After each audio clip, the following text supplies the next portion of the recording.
Hello everybody, welcome back. It is another Sunday night. Of course, the Esports Fight League is here once again, bringing you all the UFC 5 competitive action right here from around the world. Welcome back. Thank you. Good to see you. My name is Alex or Bailey, and welcome back everybody. Thank you for being here. And I've got Mr. Boiler with me this week.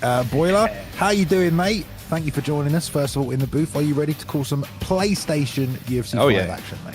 I'm stoked, Bay. And I saw you today. You had the ESFL Live shirt, so I had to get mine as well. I was like, oh, man, how could I not have that shirt on if you brought it? So looking forward to some fun fights. I called the Xbox belt and card last week. So actually, pleasant surprise this morning when I learned I'd be doing this card as well.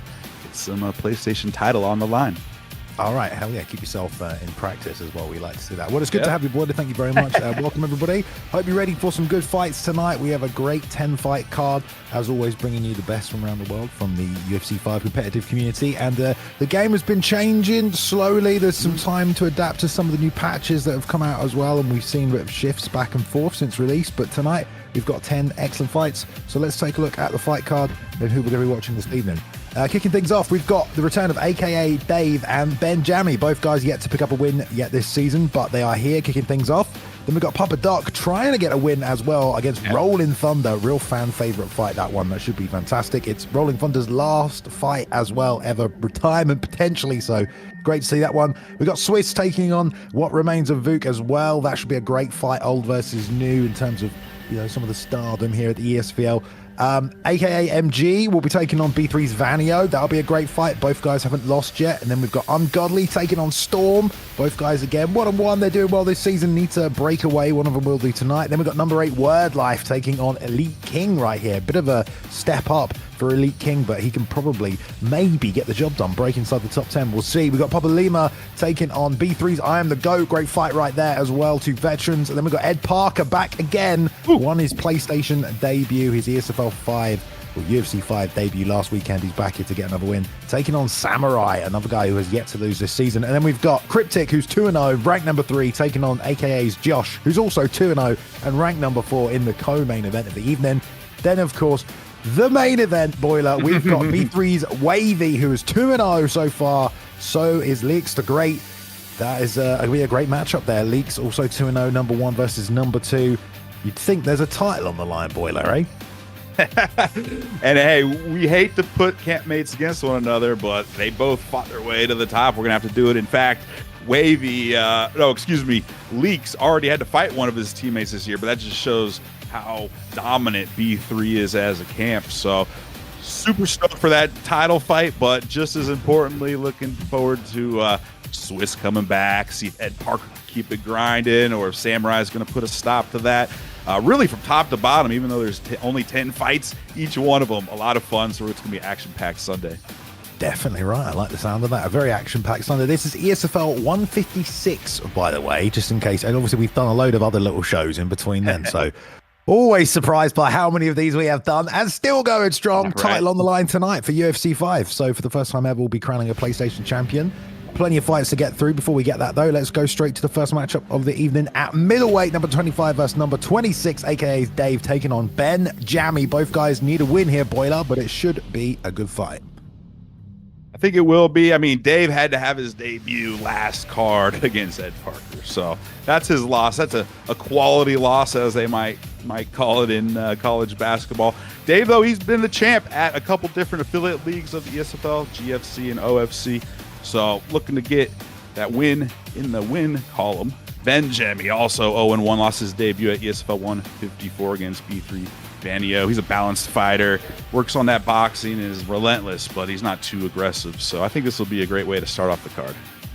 Yeah, we're going to see the Anderson Silva pick coming out, 5-star Anderson. We see that a lot, and the Izzy pick really is who we see counter that as well pretty often. Ben Jamy probably going to lock him in. All right, here we go. So 2 guys with very similar skill sets. Nice.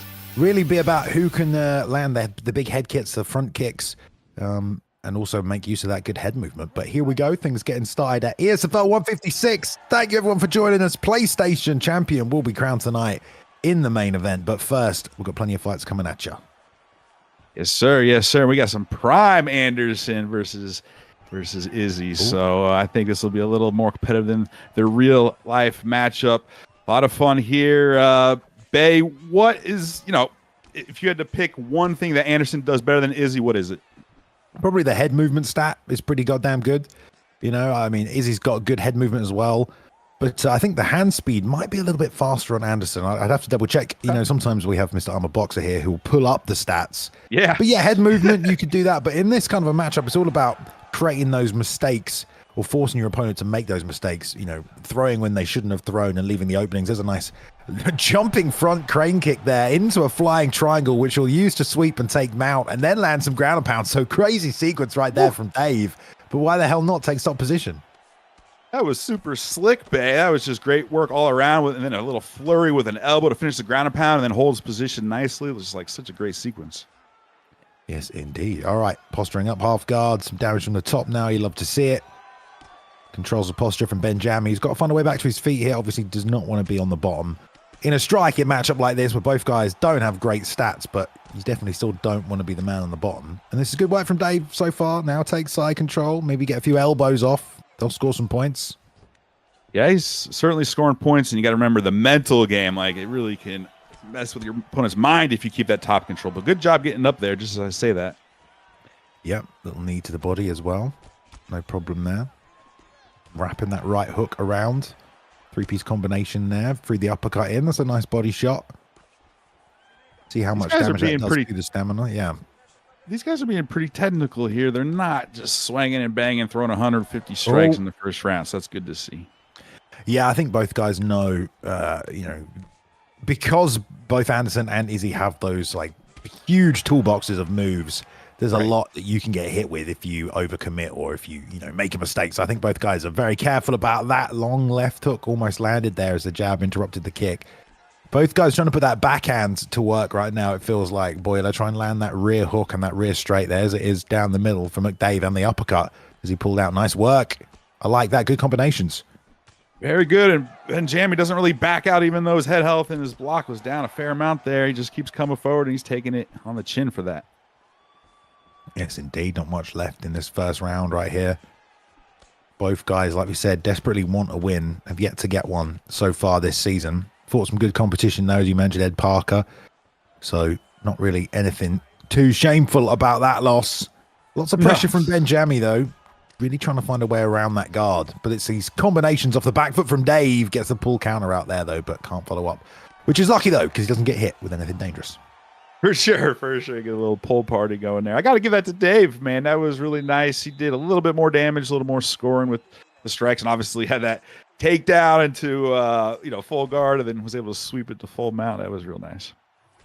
Here we go. Oh, not going to see any highlights. Totally fine with me. As we move into the next round, hopefully. Sponsored by the ESFL. Follow our YouTube and Twitter. There we go. ESFL Gaming. They're checking the stats there for the first round. That would be annoying. Oh, no, there we go. Right. Never doubt the servers, guys. Never doubt the servers.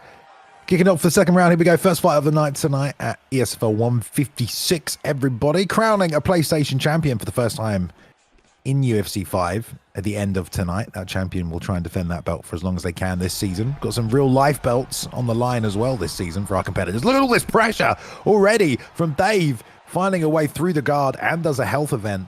Good work there from Dave with all the boxing hands. Yeah, Dave's really not only able to counter, but he's bringing some pressure, but setting traps too. Nice jobs with the uppercuts. Now off the back foot here, Jamy taking a lot of damage.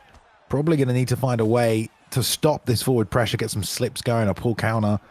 Teeps to the body will create some space, but they have been caught already by Dave, who's using that head movement really nicely now, as both men are kind of starting with that straight to begin their combinations. There's another left hand to the body, up to the head with the lead hook now. Can't land anything to finish it off, does Dave, but he's connecting time and time again, and that block is also getting destroyed right now. Man. Benjamin's getting way too... just as I say, commentary curse. I was saying he's getting too one-dimensional, and then he lands a big shot. Man, he slipped really nicely there as well off that body shot and came back up with the counter. So really nice off the back foot to save himself some face and get this pressure off. Ooh, almost landed a hook there as Dave threw the body kick. Ben Jamy staying in close with the boxing exchanges and evening things up. There's a pull counter or a slip off that lead uppercut. Beautiful. And now trying to get more damage off. Kind of run out of stamina there, did Ben Jamy, so couldn't pursue the finish. And that gave Dave time, who powers through the block with the left hand, just rolls underneath. One last hook there as well, does Ben Jamy. And that was dangerous. Man, they both are hurt. They both have drawn some blood of the other guys, some big elbows, some big counter shots, knockdowns, but they're both swinging and banging, and we're about more than halfway through the fight here, Bay. Oof, that left hook of Dave is just shredding through the block and taking chunks off the head health. That's a straight and then a body shot. Yeah, big time damage. Look at that stamina, too. It's starting to really go down for Ben Jamy. That'll make a difference. Every frame counts. Trying to still get those slips off. Good work with this liver shot over body and over kicks. Again. Yeah, just going to bring the hands down on Ben Jamy. Oh, he leant right into that lead uppercut as well. It's really not going to take much from Dave right now. Oh, the slip elbow again. He did it again. And he came back with the lead hook as well. Can't get the ground and pound finish. Controls the posture, but big damage done by Ben Jamy right there. Again, off the back foot by slipping that lead uppercut and throwing the elbow. Now going to use the guillotine. Awesome. Denies that right there. Might get the sweep from it. No, can't finish. Just a bit of stamina left there for Ben Jamy, who's going to deny. Wow, man. Just when he's backed into the corner, Ben Jamy comes out big. Almost got the finish there, Bay, I swear. Yeah, I mean, it was close. Every time he kind of just doesn't have enough stamina left. But yeah, slipping those lead uppercuts and then banging those elbows looks really nice and does a hell of a lot of damage. But 2 knockdowns each in round 2. Kind of a crazy round. There it really was. Until that last thing there, Dave had the round in the bag, I thought. But that was like a coin flip round, I think, Bay. I think you might be right about that. All to play for, perhaps, for this final one. If they do make it to the final bell, both are landing quite nice combinations and being very accurate here. There's that left hook that was shredding the block. He has to be really careful about throwing that lead uppercut, though, because it's been slipped so many times by Ben Jamy. Again, off the back foot, just rips these hooks, drops Dave and the knees and the clinch break damage. Oh, dear, Boiler. I love it. This is a great example. Why you never quit in this game? Ben Jamy's been behind and he's going for the finish, Bay. He might get it right here. Oh, good defense off the bottom from Dave, doing whatever he could to stay alive. Slipped a front kick right there, did Ben Jamy. Those slips have been just what's kept him in this fight. He's been able to find the counter shots, read the incoming offense, land big damage, and swing things back round his way when he was kind of getting overwhelmed a bit. And Dave right now has a big red icon next to that doctor's stoppage. So if this gets back to the feet, he might get involved. I don't know. There's not much time left in the fight. He needs to keep it here and win on points is one way to look at it. I would not want to stand up at all because the doctor could really stop it. It's dark red right now. Yeah, usually there's a check first, but there isn't kind of enough time in the fight. It feels like that would happen. Occasionally there's not, but I mean, I wouldn't want to risk it just in case. He's doing good here, obviously controlling the back here. I think he can get a submission attempt in here. I think he's going for it. He's going to throw the arm bar up, bring the leg over. Let's see. Kind of even on the stamina, going to start struggling right here as well, bringing the stamina down. And that's a finishing attempt, which is denied by Ben Jamy. Or that may have been a fake, actually. Either way, he gets the pass out to side control back to the feet for 2 minutes left here, Boiler. Great work by Ben Jamy to not fold under the pressure there and get back up. Live another day, again. Try to get this finish. He has to be so careful with that lead uppercut because it's just getting slipped. And Dave, if he throws that, there's the hook instead. As I was about to say, if he can get the hook into the slip, he'll do some big damage. God, someone's probably going to finish this fight. It's hard to tell. He pulled that kick. That might have done it for him. 90 seconds left, Bay. Oh, rear uppercut, lead hook one more time. And the up kick keeps him in it. Ben Jamy says not yet. Up kick. Oh, mate, these uppercuts are smashing Ben Jamy right here. You know he doesn't want to lose right now. Rolls under, tries to elbow, but gets hit with that left hook again. And here comes some ground and pound against the cage. It's probably not going to be a finish, though. Oh, vicious. That was Andrew Silva knee in the freaking, that was dirty there, dude, man. That was beautiful. Vintage Anderson Silva waves his finger, just crumpled him like a paper bag. Oh my God, what a ragdoll. I mean, just freaking out right here. I love it, man. I love it. I like it. Look, unique finish in a crazy fight. The block was down low enough, obviously, and he'd done enough damage to get that knee in and get the win. But what a back and forth fight between Dave and Ben Jamy get us started here tonight. You could tell neither guy wanted to lose, you know? Yeah, no, if that doesn't light your fire, your pilot light is out. I'm telling you, Bay, that woke me up. Violence left and right. Both guys really brought it. I thought Dave was starting to overpower Ben Jamy, but Ben really just said, you know what, I'm going to bite down on the mouthpiece. I'm not going to get finished like this. And they made it happen, man. That was just a lot of technical skill, but action at the same time. A great way to start a card, Bay. Definitely. Yeah, you love the sound of that. And congratulations to Dave, who comes through right there after a tough loss to Ed Parker and gets a win finally to start the season off. Yes, so sir. He'll be moving up and happy with that one. All right, let's move straight on to the next fight of the night. Is ready to go. We're going to go to featherweight, and we've got two other fan favorites coming on through. Papa Doc, who unfortunately has dropped 2 losses so far this season, but they've been to top competition, so he definitely doesn't want to let that happen today. 0-3 would be hard to believe for Papa Doc, and he's going up against Rolling Thunder, who's also 0-2, but put on some great fights. Both guys had some tough matchups so far this season, but we've got potentially Max Holloway and Conor McGregor between these two. Yes, sir. Papa Doc lost to B3 GOAT in the main event of ESFL 152, which was the first official PS5 card, and then lost to TK Ungodly at 154. Those are no slouches at all. Rolling Thunder, this is his retirement fight. He's spending more time with family and wants to dedicate more time to his religion, which is, big shout out to that. We'll still always be here at the ESFL if you want to come back, buddy. But he said this is his retirement fight, so who's got something extra to fight for? Who's got it, Bay? We'll find out soon. Yeah, indeed. As he mentioned, Rolling Thunder says he's going to retire to spend more time with the family. Fair enough, can't fight every Sunday these days, which would be a shame. Rolling Thunder's put on some great fights this season, and he's been competing for a long time. Papa Doc obviously been around for as long, if not longer, and we're going to see here great matchup. 2 strikers with the stamina changes. Holloway has a few more advantages over McGregor, but you would think Papa Doc with Conor has the striking advantage right here with stats wise. Yeah, especially that left hand, man. That left hand of Conor is deadly at any weight, but especially at featherweight. There's the Rolling Thunder. We know I was going to say Rolling Thunder. We're going to see car wheels. We're going to see everything. It was very right uppercut right on the chin as Papa Doc level changes, and I like the elbows as well from the clinch from Rolling Thunder. I was going to say Rolling Thunder has been nerfed slightly in terms of its bleed through the block damage, I think, but that won't stop Rolling Thunder from trying to throw it. He's trying to throw these kicks off the back foot now, which can work, but it is a little dangerous. Usually kicks are much safer when you've got your opponent going backwards and you can stick them in the end of your combinations or gauge the distance a little better than firing off the back foot, because you can get interrupted by the left hand like we saw right there with Papa Doc, who's pressuring. That's kind of what you're going to want to have to do if you're Papa Doc, either be all the way in or all the way out. You can't be kind of in that in-between and caught by this unorthodox crazy stuff that comes out of nowhere. So Papa Doc's trying to keep that distance as a huge part of it. Man, rear left uppercut to start that off from Papa Doc. Put the combinations together nice and easy. Very solid work. Not trying to do anything special. Big left hook to the body, which doesn't do a ton. Nice stabbing teep kick as well.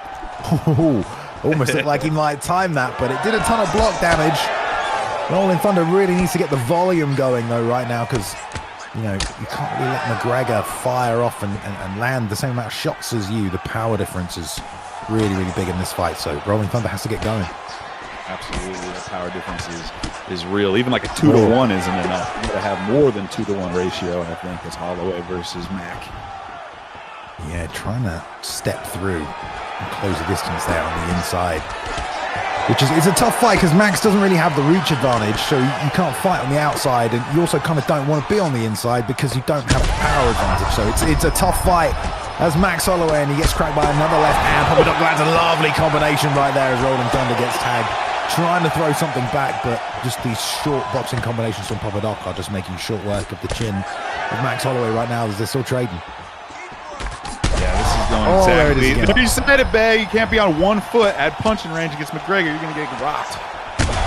Oh, the counter elbow never fails to switch around the momentum of a fight right there. And Rolling Thunder letting Papa Doc know he's not out of it yet. You can't just walk through right here. Nicely timed front kick as well. That did some big damage. Oh, very Thunder. Much so. And the cartwheel, I love it. trying to fight on the clinch break right here, but nothing happening either. There's another left hand that drops. Rolling Thunder, Papadoc, happy with that one, I'm sure. Doesn't take stack top position. Nice. And denies that as well. We're seeing that now, some side control, but the clock's going to run out. Interesting first round, but tons of damage done by Papadoc in that one. Yeah, just kind of keeping some fundamentals and just laying in that left hand, just regular old hooks with good counters, or when Max is on one foot, that'll be enough to rock him and really start to wear on some damage. Fun fight, though. Rolling Thunder definitely caught Papadoc with a couple shots, but got to give that to Papadoc, man. Some big shots. Yep, there we go indeed. It's that jab and then left hook. There was some rear left uppercuts coming out in that fight as well. Just a good first round. I mean, Rolling Thunder trying to land something, but just getting tagged by the hand speed, the combinations Papadoc's putting together. Just meat and potatoes, uppercuts and lead hooks, the long left straight, all working out nicely for Papadoc. Stamina not really a factor yet. Go on. Shout out to whoever's streaming, because they showed us the replay. Yeah, more of that out there, boys and girls. Head kick from Papadoc now, looking for that.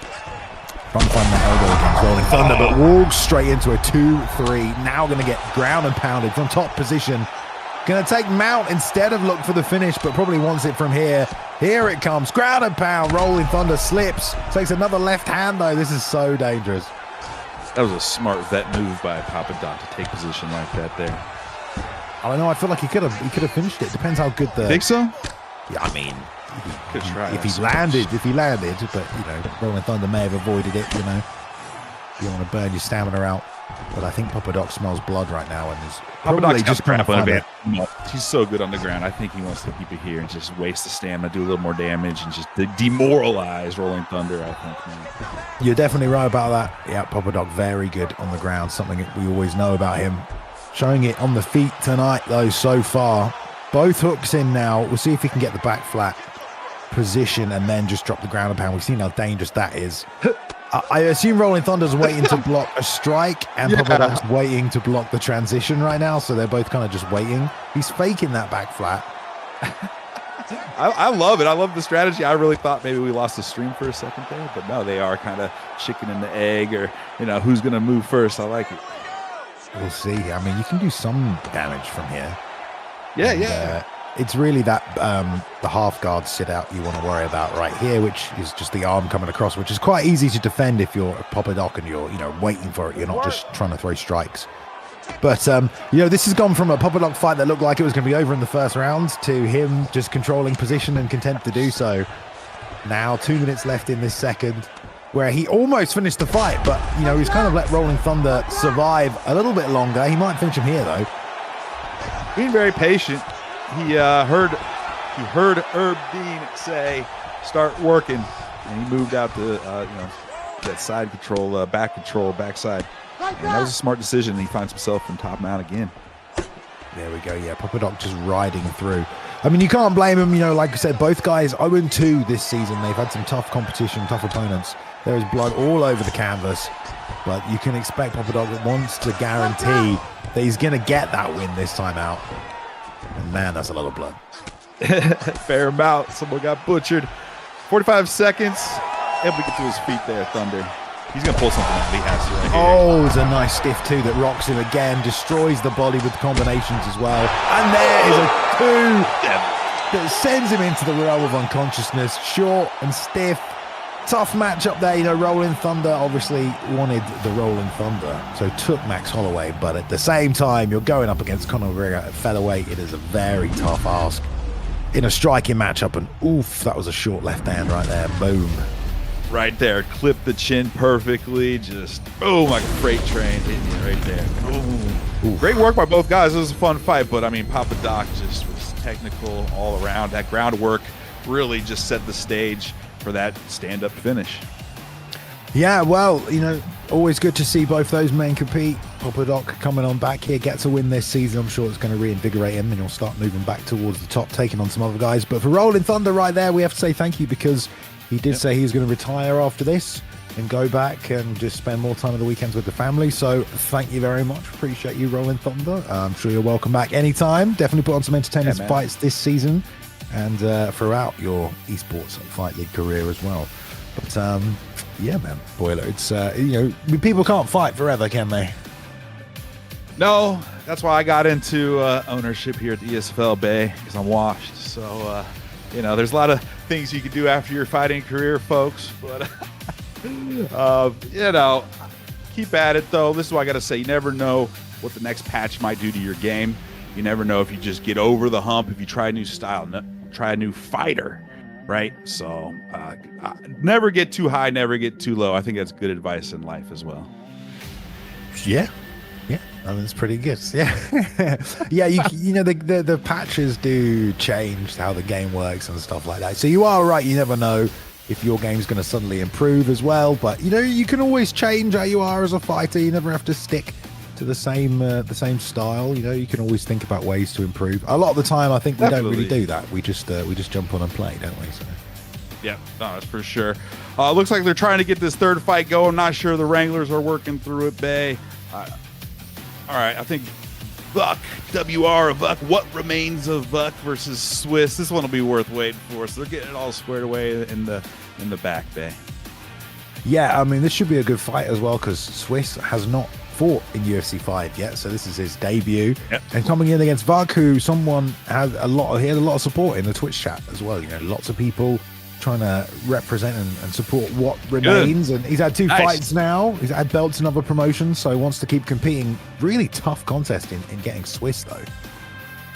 I know that's a tough draw with Swiss's first competitive fight of the season. Good to see him come back. I think these, real life belts have piqued the interest of some vets and some new blood alike. So having that at stake, and we'll preview that again with a little tease of the belts. I think that might be bringing people like Swiss and Ed Parker back to the fold, which is great to see, man. Who doesn't want to win a belt? A belt is for forever.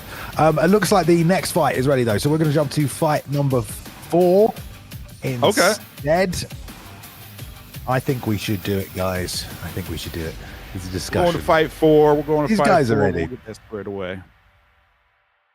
All right, so we're going to move on to fight number 4 for now. We should circle back to Swiss and what remains, where they just try and get the stream sorted as well. But this fight, equally as fun right here. We've got AKA's MG, who is 1-0 so far, and he's taken on another guy who's 1-0, Vano. Both guys off to a good start this season, both from good camps in AKA and B3. It's at light heavyweight, Boiler.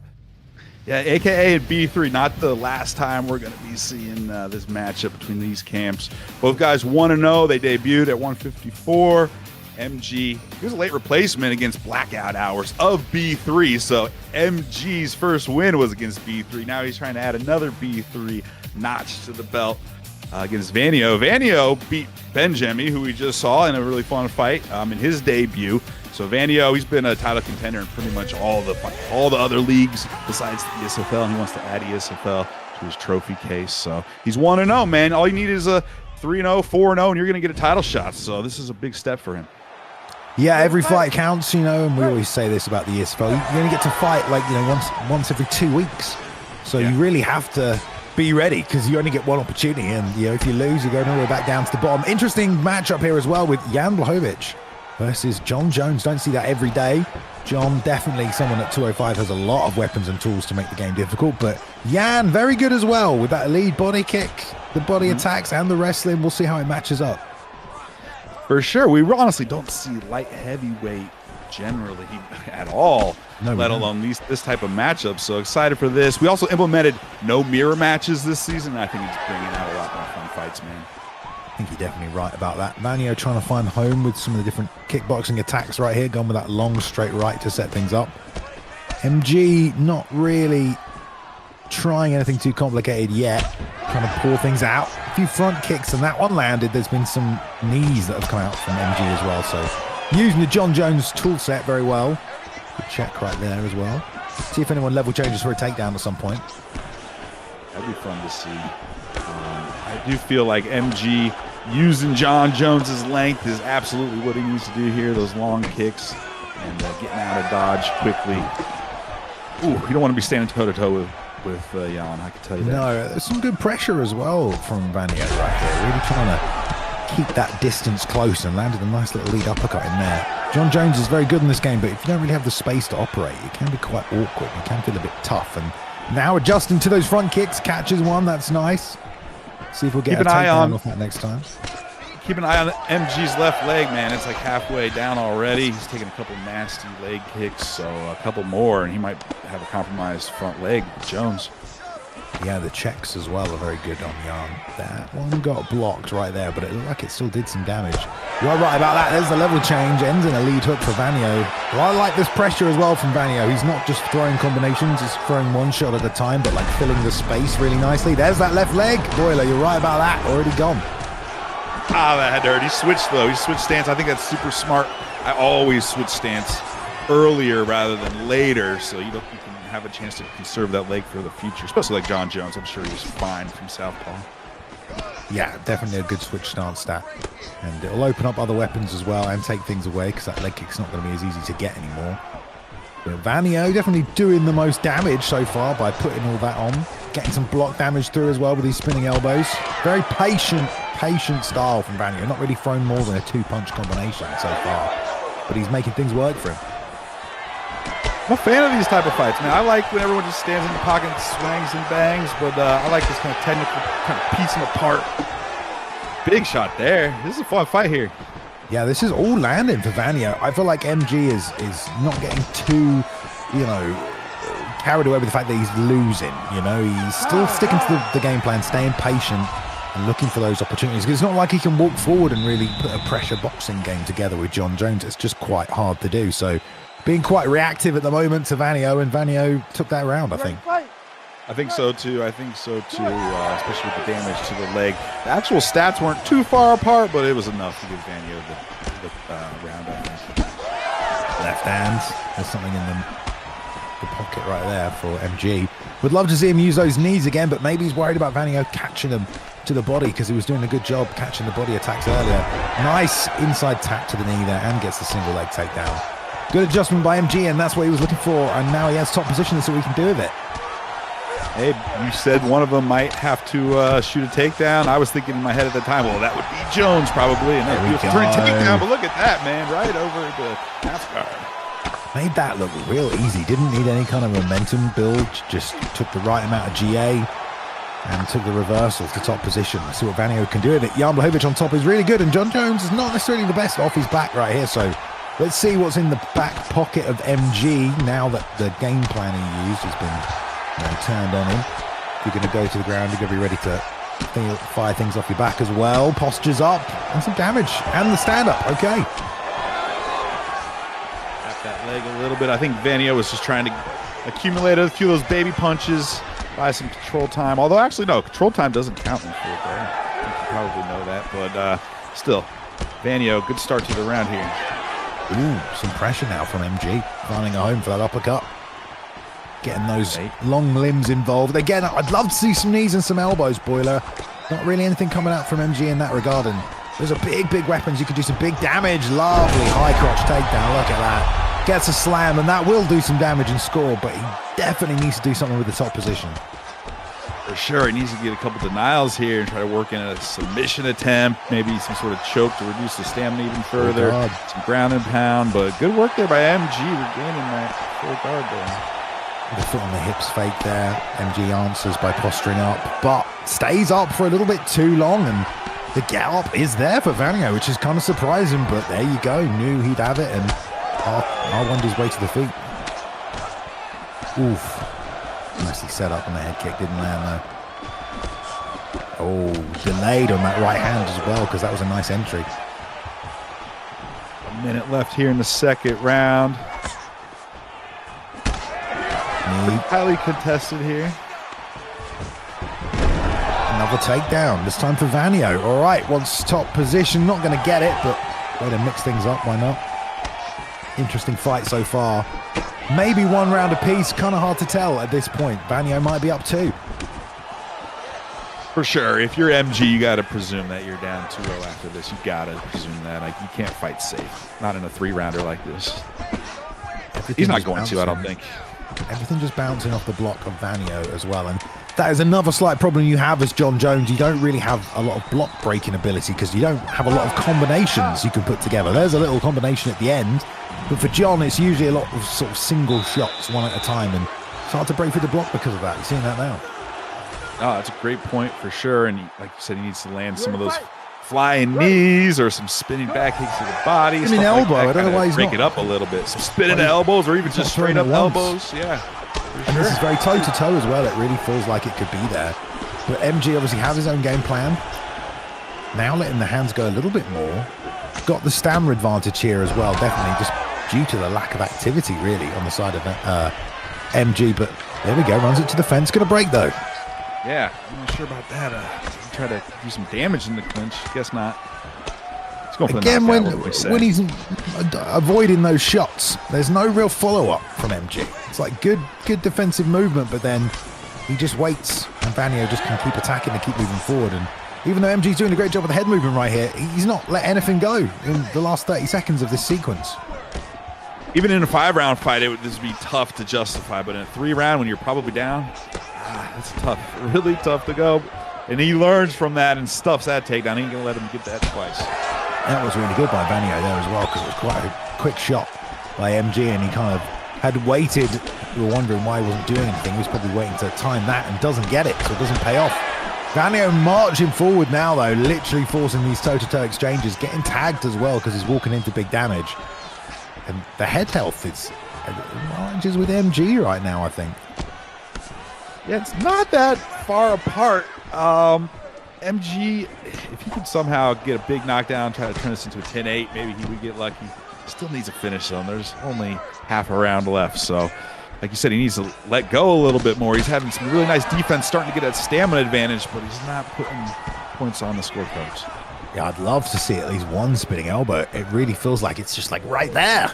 You know, like he's walking into it, throw it. Right, if you're going to be John Jones, you got to throw at least like 3 of those a fight, right? But it's not coming out. Good solid boxing by Vano. There's a 1, 2, 3, and that was really nicely timed. But again, needs to keep pressuring. Stays on it. There we go. That's good for MG. I think he's a bit wary as well of those counter shots from Vano, because Vano is still looking pretty dangerous. A head kick as well. Feels like it's there for him. On the break, especially with the block that low on Vano. Throw at the end of that too, but no risks taken right here for MG. Ooh, this is where MG's got to get something. Nothing out of that. He had a big advantage.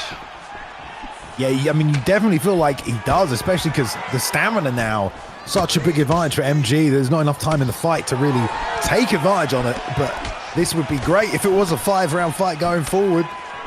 Still closing seconds, someone might get something off.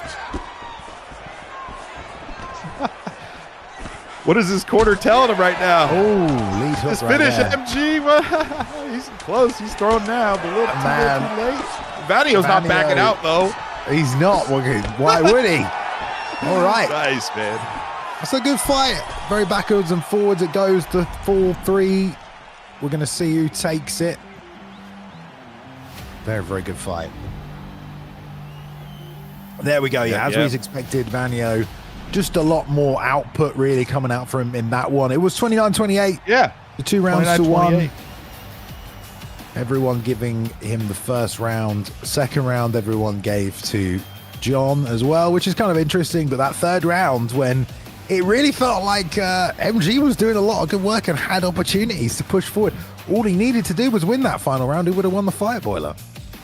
Yeah, like you said, it's really tough for him to put together those combos with Jones. Like, he was able to play good defense, but at that time, Jan closed the distance, and then he was kind of stuffed in there. Even though he had a stamina advantage and could have maybe launched a few counters, he was just kind of smothered. I feel like he was smothered. That's a way to kind of put it in that fight. Smothered, yeah, that's a good way of describing it. Got inside the range.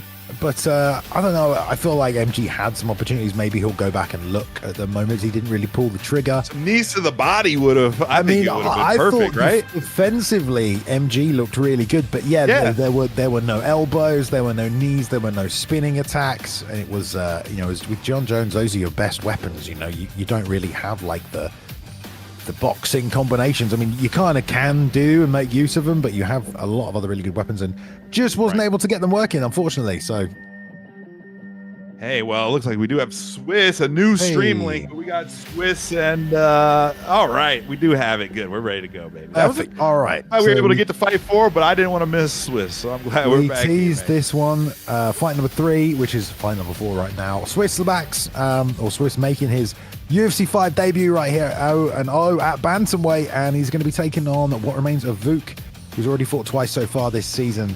Should be a really good contest here. Yes, sir. Looking forward to this one. We're at bantamweight. Swiss, not much you have to say about Swiss. I mean, he's been terrorizing the community for quite a while. One of the best ESFL fighters of all time. This is his debut. We haven't really seen him. Actually, we haven't seen him at all in UFC 5 competitive play. We only saw him, I think, a couple times in exhibition fights. So really interesting to see how Swiss is looking with this new game. And, you know, everybody knows Swiss is all about pressure. And he has smart pressure, but he's also vulnerable to lose a little stamina. So with these stamina patches, will that make a difference? As for what remains of Vuk, again, he's had belts in the UFE prime time. He's been awarded most improved player at prime time. He's legit. Let's see what he can do against Swiss, though. Yeah, the Corey pickup is interesting. Corey feels really good on this game. Like, he moves really nicely. Very easy to use, but already off to a quick start right now. Both guys doing damage to each other. Lots of good combinations from Swiss. Vuk tries to take him down as a result in the clinch, but it's a denial to the feet here. And they are fighting at a much higher pace than what we just saw from these 205ers. Yes, absolutely. And Swiss is like, oh, you're going to double leg bail. I mean, I got you, man. This ain't my first rodeo, so good work there. And yes, a little bit faster. We're going to be a little bit faster here, Bay, than we were with those light heavyweights. Good work there, staying in the pocket from Swiss. Same thing again there, denied this time and framed out. That's nice by Vuk there, taking the next stage of it and changes into a double leg, which goes to a body lock. Really nice sequence right there. That flowed really nicely. Very good, very good. Swiss is no slouch on defensive grappling, especially. So we'll see if he's able to get up. But hey, wow, Vuk might be, you know, just as good, if not better, on the ground. And that was a nice turning back clinch takedown, Bay. Yeah, that was a good job right there to get back to the feet by Swiss. But straight away, Vuk shucks him straight back down, which is a good way to answer that. Let him know that you're not going to just be getting up and getting away that easy. And now trying to get full mount. Actually going to sit for the armbar. Sorry, triangle. My bad. Bringing the leg across right now. Struggling. Let's see here. That looks like a denial right there on the transitional get out. There tried to throw the submission up and finish it. It was a denial on the part of Swiss, who's going to come out to backside position. You know, Swiss has been training with Romero and many other studs in the community, so he's able to deal with that pressure. That was tough, but he survived. He didn't fold under pressure. But look at his stamina. Swiss is having a little bit less stamina. See if that continues on here. Good job by Vuk there to deny that takedown, because he got, you know, one of those off earlier in the fight, but he's showing he can also deny those as well. Fakes a level change there to get the boxing combinations going. There's some nice shots on the inside. Good work with the uppercuts and then rotating to the body, but planting and firing back is what remains. Fun matchup here, dude. I like this. This is good work here. Swiss has got you against the cage. This is where you really can get in trouble if Swiss has you against the cage. Vuk is not worried about firing back, though. Look at that. All these spins coming out as well. Vuk trying to find a home for this inside boxing. 2-3-2 lands nicely. That's one thing you can do against O'Malley, is just get on the inside of that who's punching, those long-range punches, and you can really make it into your fight. Some nice straight work here as well. Another level change fake to the lead hook right there from Vuk, which is nice. Swiss trying to reset the distance a little bit, doing a lot of work with these legs to set things up. Tries a three-piece combination and a return to the body there, even up the stamina difference as they exchange one more time after a very fast first round. That was a super fun first round. I don't know who won. Who do you think won there, Bay? Look at this. I guess Swiss, because he got the you know, more significant strikes, and the damage was pretty even, and it seemed pretty even most of the fight, most of the round. I'd probably say Swiss, but it was very close, and Vuk did a good job landing a few shots in there. Some good combinations as well with the twos on the inside, the 2-3-2s. Big right hand and another right hand, but they trade to the body, to the head. Swiss doing a good job of that on the break as well. Same sequence we've seen multiple times. The deny back to the feet. And that'll cost both of them a bit of stamina as they just unload against the fence. Like you said, switch the backs. You do not want to put your back against the fence, but good job by what remains there, taking advantage of the body kick a little too close. Oh, nice uppercut. That was a great rear uppercut. Stopped Swiss in his tracks. Man, these two are just going at it right now, toe to toe. Hand speed on the inside. There's the 2 into the body kick. The Swiss moves forward, gets another body kick going. Straight lead uppercut misses as they swing and trade these hooks. A Superman punch, you love to see it. Both guys are on fire right now, just letting it go. Tries to grab the single collar clinch, but gets beaten on the inside with those punches and can't just sit there and take these. But there's a rock from what remains, pulls the overhand. Nowhere to be seen on the elbow counter, though. Man, they are both on the razor's edge, but Vuck is coming ahead. Most of these exchanges. So switch the backs now, just heating things up, letting the hands go. Multiple combinations, burn a lot of stamina, though, but still had enough to survive that takedown, freak out a bit, and not get hit with the body kick. And now the long-range boxing with O'Malley. Swiss taking full advantage. He's doing a great job going body to head. But off the back foot, Vuk there with the hev movement. Keeping himself in it, blocks the head kick. And I like the single collar and the frame as well. Slows things down. Very nice work. Has Swiss against the cage. That's pretty rare, man. That's pretty rare. And look at the stamina difference. It's starting to add up. Oh, this is a crazy fight right now. Both guys have got great head movement, countering each other. The reverse elbow off the lead arm as well there. Great job. And then to the body one more time. Both these guys are super high level. This is a crazy fight. Left hook as he catches and rotates back to the far side and ducks underneath there. The lead uppercut tries to address that, and the elbow bounces off the block. Both men constantly just adjusting to each other. 2 to the body. 1-2 up top. Good work. Thank God we got you, babe, because this action's so crazy. Whoa. There's no way I could call this, but you're doing a great job. He caught that body kick. That was so nice. That was off a duck as well. Well read by Swiss. Stays in the fight. Body head. Trying to end with that lead hook up top. He's tried that a few times. But the head movement of what remains is really good, but he gets hit with a lead hook. Man, this has been a banger. This has got to be up there. Fight of the night potential. We got to pick one at the end of the night. We can't forget this one. Man, really looking for that rear uppercut right there as Swiss charging across the octagon with it. That long 2 snipes him out. I think both guys are just trying to get the other to make a mistake and leave a small opening, enough to get a counter in. But Vuk off the back foot doing a really good job with these punches, not stepping forward and anything, so just keeping it all crisp and powerful, meaning Swiss has to respect it. He can't just wade through as he pivots out and unloads a combo. Man, both guys are doing such a good job on this one. Great fight. Oh, man, this is super fun. I got to put this at the top of the list, the fight of the night so far, I think. Just so much action, but it's smart action, too. Both these guys are at such a high level. Vuk is really... He's given some space, backing up, but he's making Swiss pay for every inch. And then as he gets his back against the cage, he's able to get out. That's the key against Swiss, getting out. Your back's on the cage. Somehow he's able to do it and punish him on the way in, too. Somehow as well, he's giving Swiss a real tough time with the range. I think that's because the footwork stat of Corey is so high. He's able to just slide a little bit outside where normal people wouldn't be able to. Slips the right hand, gets his own left in there. But a great outside slip of that rear left uppercut right there by Swiss to stay in it. That lands an overhand, triples up to the body, jab high, jab low, head kick, and he takes him off his feet. And this is surely going to be the end. Oh no! Wow, what a sequence right there. Gosh, man, that was epic as hell. Now we still got like 3 minutes 50 seconds left of this fight. Are they gonna be able to keep him on the ground here? So what's Swiss gonna do? Back to the feet. He wants to play with the fire. Either man could go out right here. It's been a great matchup. What remains 1-1 so far this season. This is 0-0 for Swiss right now. Making his debut, almost lands the lead head kick. Just out of range as Vuk tries to immediately pressure with the jabs, pull, elbow, but just out of range. Elbow lead hook return there as well. And Vuk trying to level change around these uppercuts because they're coming out. Oh, we rolled into Vuk. it. Nice. Trying to slip. The constant pressure from Vuk. He lands the elbow somehow. He stays in it. I have no idea how he did that. 1-1-2. You know that head kick's coming out. The duck as well. Pivot buys a little time for Vuk right there. Man, this could go either way. I think so. I don't think we're going to make it to the decision, though, at this rate. Oh, there it is. Going down. That was a beautiful right hand with some great head movement there. Off the back foot by Swiss. Really guided him into it. And I can't believe he didn't go out. Vuk still trying to pressure. Oh my God, this could go either way right now. Oh, it's a crazy fight. You really got to dig deep mentally. No slip-ups. Don't let the moment get too bright. Oh, the head kick.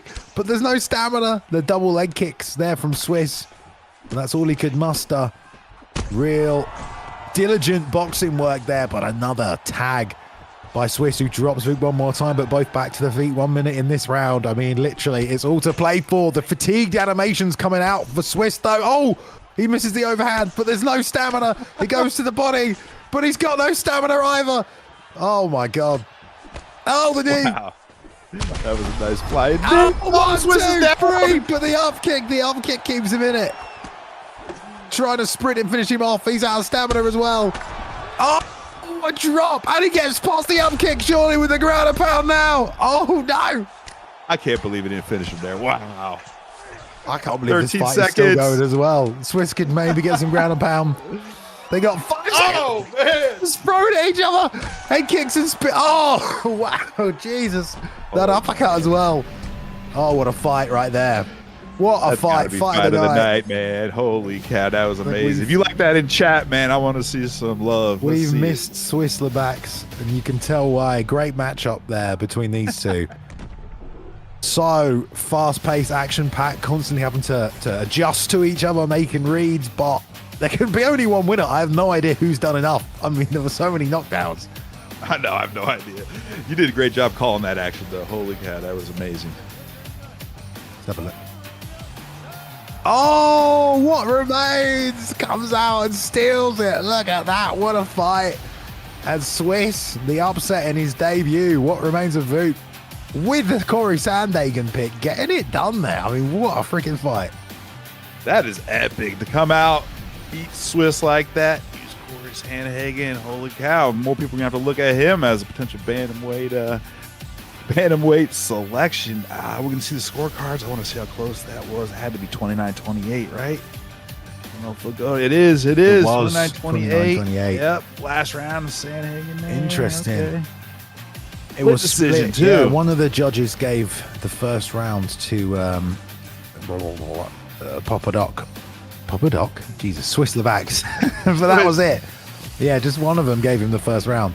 Very close. 3 knockdowns. I mean, stat-wise, it really does look like it was all Swiss, but wow, what a freaking fight. All right, damn. Yeah, fight of the night, I think, that one.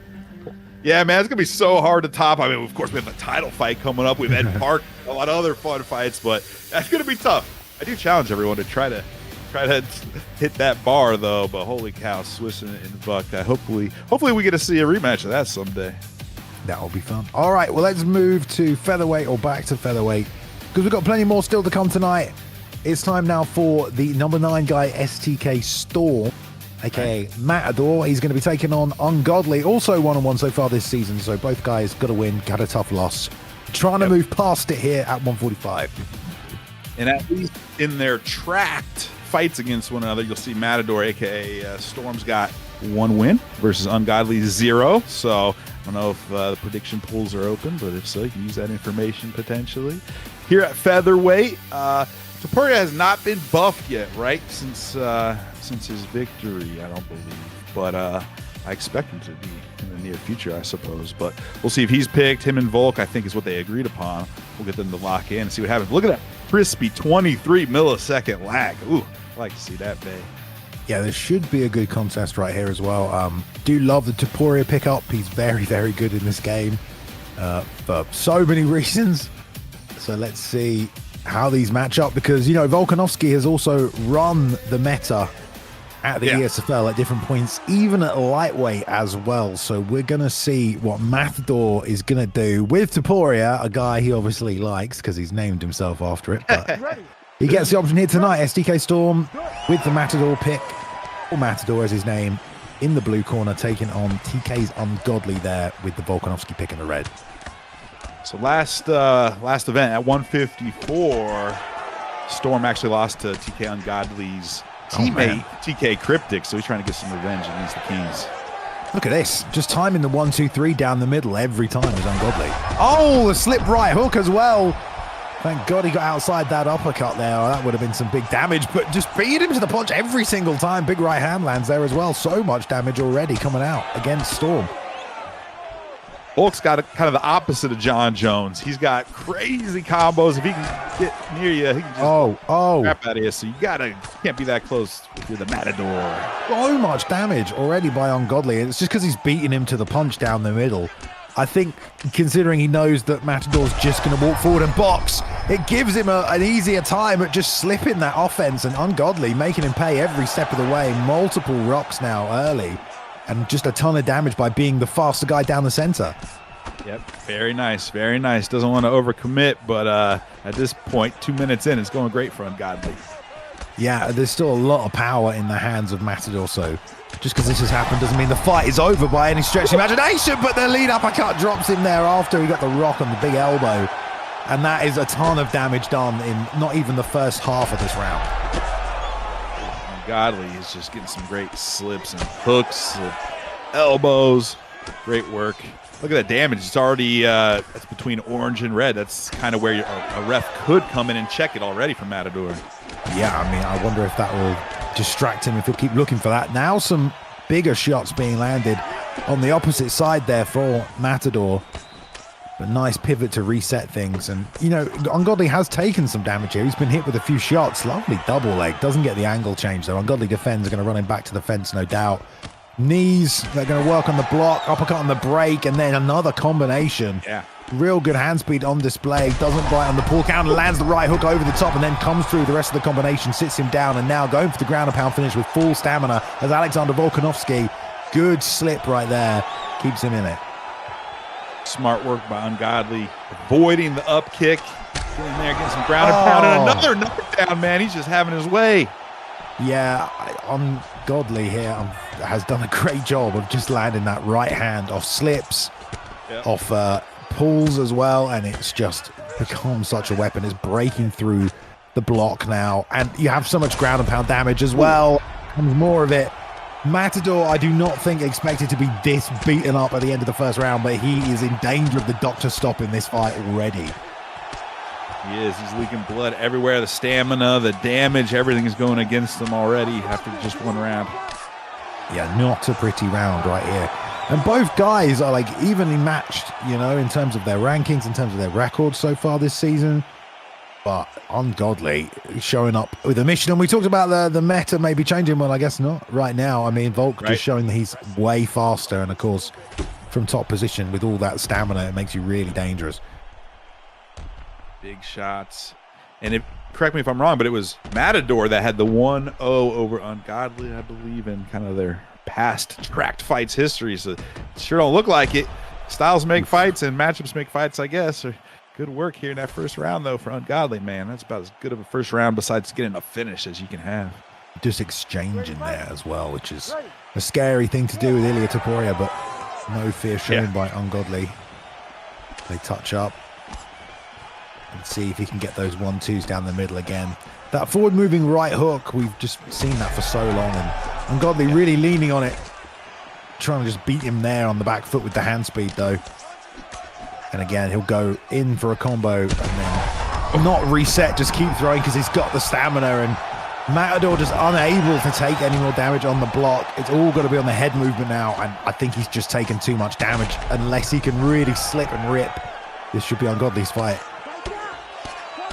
Yeah, man, I don't really know if I have any advice for Matador. Hopefully his corner is a little more positive than me at this point. Oh, nice pivot, but he's going to need more of that. He's going to need these big counter shots. Diving on this double leg, good defense by Ungodly. He's going to hurt him again on the break as well. All those knees break the block. That's going to be it. Oh, face down. Oh, stop the fight, ref. What is this going on? He's arms down. Everything. Oh my God. Jesus Christ. I think he broke his arm. It was stuck behind his back. What did we just see? You're just standing there for like 5 seconds. Oh my God. Yeah, call the doctor in, please. Ungodly just running through Storm at the end of that fight there. Oh, look at this. That's horrible, that. Commission needs to investigate that one. That's gone too far. Great fight there between those two men. I mean, you can tell they're both really good. I think Ungodly just had the better game plan there. Knew what he wanted to do to beat that style that Storm was going to come with. And he made short work of it, really. Super impressive. Don't have to get fancy. Just forward moving right hook. Just keep landing it on that eye socket over and over. Break that orbital. And even Topuria will fall eventually. And that's what we saw right there. Great fight. Well done there to Ungodly. Great performance. He's going to be happy with that one. And keeps things moving there. He'll probably break inside the top 10 with that win, with a win over the number 9 guy. So there we go. Sure. Speaking of rankings, this next matchup's an interesting one as well. We have the number 20 guy in Elite King with only 1 win from the Kings, and he's taking on number 8 Word Life. What a step up! But obviously, he's people think he can get it done here. Spoiler.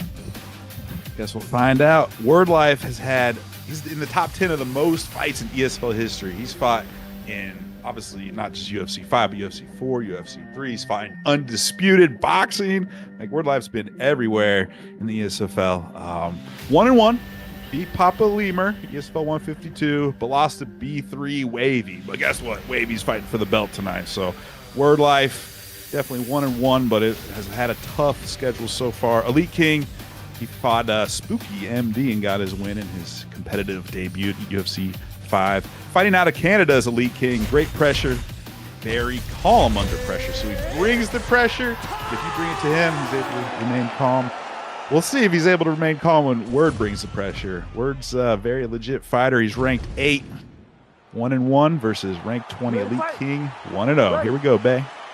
All right, here we go. Yeah, like you said, 2 guys at the opposite end of the rankings right now, but what an opportunity for Elite King to step up and show what he's made of. Gone with the Usman pick tonight. Elite King in the blue corner, Word Life there, the veteran of so many sports in the red. And let's see how they get on, going back-to-back, toe-to-toe in the center already. Don't see too many Usman picks these days, but if you can get those straights and those jabs going, it really, really can be an effective strategy still. Yes, I forgot who the matchup was last week, Xbox. But, what a timing on the right hand, and immediately tries to spear, but doesn't get it. Well read by Word Life. Ooh. So, pretty much besides the spear attempt, it's that big right hand by Usman won the fight last week, but this is obviously a whole different game plan here. Oh, mate, that was super sneaky right there to go for the rear naked choke and then try and take mount from Word Life, but Elite King says no. Denies the mount transition and then gets top position himself. Crazy. I love to see that. This turn-based submission or transition-based submission, my apologies. It's really cool to not only try to submit your opponent, but hey, there's the game theory of who rock, paper, scissors. You're going to take the position, you're going to go for the submission, you're going to do something else and try to take a whole different look at it. So it really breaks up the ground game, the TBS. Does indeed. So much pressure from Elite King right here, though. Word Life trying to throw off the back foot, letting those hooks go. Big swing and a miss there. Oh, just gets out of the way of that elbow. Lots of stamina already burnt on the side of Elite King. We'll see if Word Life can take advantage of that and work the body a little. I think it's some of the drops and the grappling exchanges they have had. Word Life trying to check hook right now, but not any attacks to the body. I'm surprised about that. That liver shot's there as well, but content to just box here, both men. Yeah, you're a southpaw kicker like Leon Edwards. Bam! Kick the liver is what you're looking for. See that right there. He ripped that thing, but doesn't want it.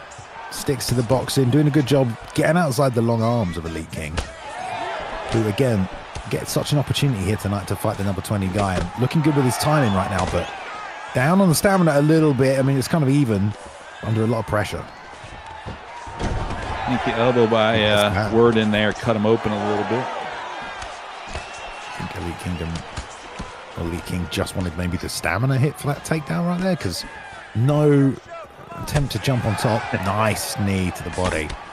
And to the body again right there. We talk about the timing of Elite King already in this fight, but you can see it right there. He's got really good timing. Word's doing a great job of rolling with the punches and firing back. Did a lot more damage in that exchange, actually, even though it looked like Usman might have had the advantage. Oh, big right hand right there from Elite King as well. Head kick now. I mean, again, we talked about going to the body. Doesn't seem to show any interest in that. Wants to land that 5-star head kick, but Great first round, very backwards and forwards. Elite King looking good. I'm not sure who to give that to. Probably Elite King for the rock earlier on, but it's hard to tell. Yeah, I think we're going to have to go with that. Looks like the other stats are slightly in the advantage of Elite King as well. I wonder, I guess, is he not throwing those body kicks against Usman because he doesn't want him caught and then an instant takedown? Could that be part of it, Bay? Yeah, I think that's right. Yeah, I think it's a possibility. But I don't know, maybe he just doesn't feel comfortable with long arms on Usman, doesn't want to get tagged throwing kicks as well. You know, the vulnerability's there, so... We talked about that a lot tonight. Usman's got that big right hand, and it can reach out a lot longer than it looks. So that's a good point. You want to get caught on one foot and get rocked by Usman. Off the back foot right now, trying to throw. There's a big left hand. Pressure still on the side of Elite King. Keeping that guard high, leaning on that block right now. Trying to level change into the uppercut right here. Didn't land anything, but there's a short two that does work for him. Oof. Off the back foot, Word Life letting the hands go. I mean, doing a good job. Fakes the level change right there. Can't get anything else to work for him, but I'm impressed by the work off the back foot from Word Life. Nice hook, catches him. Some swell on the eye. Another trip returns the favor. Elite King did the same to him in that first round. Both guys are very tentative right here. You can tell no one's really trying to knock the other out. It's damage without taking damage right now is the mindset from both guys, it feels like. Yeah, each of them has so much power and really anywhere Leon can hit hard, and then Usman with that right hand, plus of course he's got some dominant wrestling. It doesn't look like Elite King's really going for any wrestling down here.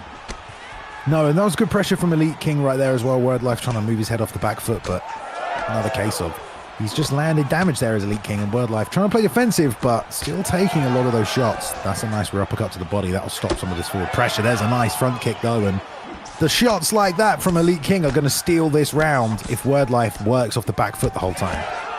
Yep. Word's pinned back a little bit here. What can Elite King do with this position, if anything, or is Word just kind of rope-a-doping him? Just fine with this right here. I don't know. Nice, not there. Uppercut. And again, that's the round stealing kind of a shot. And against the fence, he might finish him right there. That last uppercut as he went down didn't land. Well, that might have been it. But Elite King just pressure. Word Life okay to counter fight, but all of a sudden it's just too much damage, and now he's on his back. Very nice. Yeah, Elite King was able to just walk him back methodically, and then finally unleash. Got some good shots. Back to the feet right here. Outside trip takes him down. And now working from top position. Let's see. Yeah, Word Life done a good job changing this around again. Feels like the story of the first round. But now, no stamina at all. You feel like this has got to be a submission attempt. Big problem. He's going to struggle. That's a fake. And then he gets out. Look at that. Good defense again from Elite King. We've seen it twice now. Yeah, Elite King went for kind of a power modifier get up, got stuffed, went all the way down, almost no stamina. Submission attempt. Word Life wasn't able to lock something in. That was a mistake. Great defense, of course, too, but he had a huge stamina advantage. That's tough. That's a tough one to finish with there. He had a big chance to score big. Yeah, especially because, you know, you probably are going to give that round to Elite King right there because of the knockdown once again. So, I don't know. Word Life might be down 2 rounds right here. 1 left to play for between these two. Both guys have done some damage, so I think both guys could finish the fight. The elbow stops the takedown right there. Oh, lead hook, left hook, and lead uppercut doesn't land, but Word Life now throwing the bombs, which he felt like he wasn't doing earlier on. Wait. Get more aggressive, but that's what you get when you become more aggressive sometimes. There's that spear takedown, and now I'm thinking with Word Life, you know, he has fought a lot of this fight quite tentatively, probably because he knows that his opponent is trying to take him down the whole time. Oh, another trade and another exchange. The Elite King wins with that right hand. He's won almost every single exchange they've had now, which is kind of unfortunate at the same time for Word Life, but oh my God, that could have been it. Oh man, I thought that was it for real. Planted him through the elbow, didn't quite land for Elite King. Word Life still on this pressure, but every time they come to blows, and that right hand lands. It's just rocking Word Life, but he gets his own back right there, puts it together. Good head movement from Elite King, but doesn't move the feet, so he's still kind of in position to get hit. Stamina recharge on both sides, though. Barrel roll to get out of there, but he's against the cage again, Bay. Not where he wants to be. Yeah, he lost a lot of stamina, had to back up. Elite King does a good job taking that forward pressure, but Word Life has done enough here in terms of damage to keep himself in this fight, and Elite King has to be careful because 2 punches and he's going to get rocked or dropped, and that's really not going to take a lot. There's the 2 breaking through the block there at the end of a 4-piece combination. Elite King has given all this ground up. He had him against the fence, and Word Life has just walked forward. Now they're literally just swinging for the fences, Boiler. They got 2 minutes to go. They don't want to leave it to the judges, and they want a chance at the fight of the night themselves, so they got to finish strong here. That was just a random shot off the back foot right there. He gets 2 knees to the fence and then the break. I feel like that head kick is what Word Life is looking for right now, but he just can't get the distance right between the feet. He took, just covering up high with the block. There's a long 2. There's the head kick, but doesn't work out for him through the duck off the 2. And both these guys, man, they're trying to sling and land that one big shot, Boiler. Oh man, both throwing the 4-piece combinations as well, just trying to break through the block. You can tell it's a close fight. Thinks about the pull counter. Elite King doesn't throw the shot. There's the ducking head kick again, breaks the block, but not enough damage to get anything else off. Both looking for that pull as well. That breaks through. The 3rd time he's tried that instant spear and hasn't got any of them. Oh, that was close. All right, fun fight, gentlemen. That was a good one for sure. Very back and forth, very technical between these 2 guys as well, both looking for ways to hurt each other. I don't know who won that. I don't know. Oh, it's a tough one, honestly. Man. Lots of power in the hands there. Every time these exchanges happen, yeah, I mean, I would probably lean towards, well, it's hard to say, isn't I'm it? going to lead Elite King, I think, Elite probably. King. Yeah. Just he had that really good knockdown against the cage. I think he had a little more consistent performance. He won the first 2 rounds. He did. There we go. The nod right there for Elite King, who moves from number 20 probably to the top 10, taking out Word Life, number 8 in the world right there. And not an easy fight, and it went to a decision, you know, very backwards and forwards between the 2 guys, very close, but just done enough. I feel like earlier on, Word Life did some great defensive work off the back foot, but I just think he got a little bit behind, in those first 2 rounds right there. And that's the win. Great win right there. Hey, big respect to Word Life, realizing probably down on the scorecards. I need to come back hard here for the 3rd round. He didn't step back at all. Meanwhile, Elite King wasn't just trying to survive and run away, right? He was swinging to the last second as well. So it was a decision, but let me say that was not a boring decision by any means. Great fight to both of them. Look forward to both competing again, of course, in the ESFL, but Elite King pulls it out, man. All right. Okay, let's keep moving. We are on fight number 7 here tonight. Just 4 more fights left for you, but this is going to be another quality matchup right here. We have Papa Lima going up against B3 I'm the GOAT. 2 guys that are 1-on-1 so far this season. It's going to be at flyweight, so you know this is action-packed. But this is a great fight as we move towards the top of this card. Yeah, now we're getting serious. B3 I'm the GOAT. He lost in the main event last week against B3 LeaxeTheGreat, his camp mate who's fighting for the belt later tonight. I'm the GOAT's win came against Papa Doc in ESFL 152. 3rd round triangle, Bay. I'm sure you remember that one at 152. So I'm the GOAT's no joke. And then Hopper Lemur. I mean, he has pretty much, maybe not as many fights as Word Life, but he's also in the top 10 most fights ever in ESFL history across all games. So Papa Lemur, the old blood, B3 I'm the GOAT. This will be fun, Bay.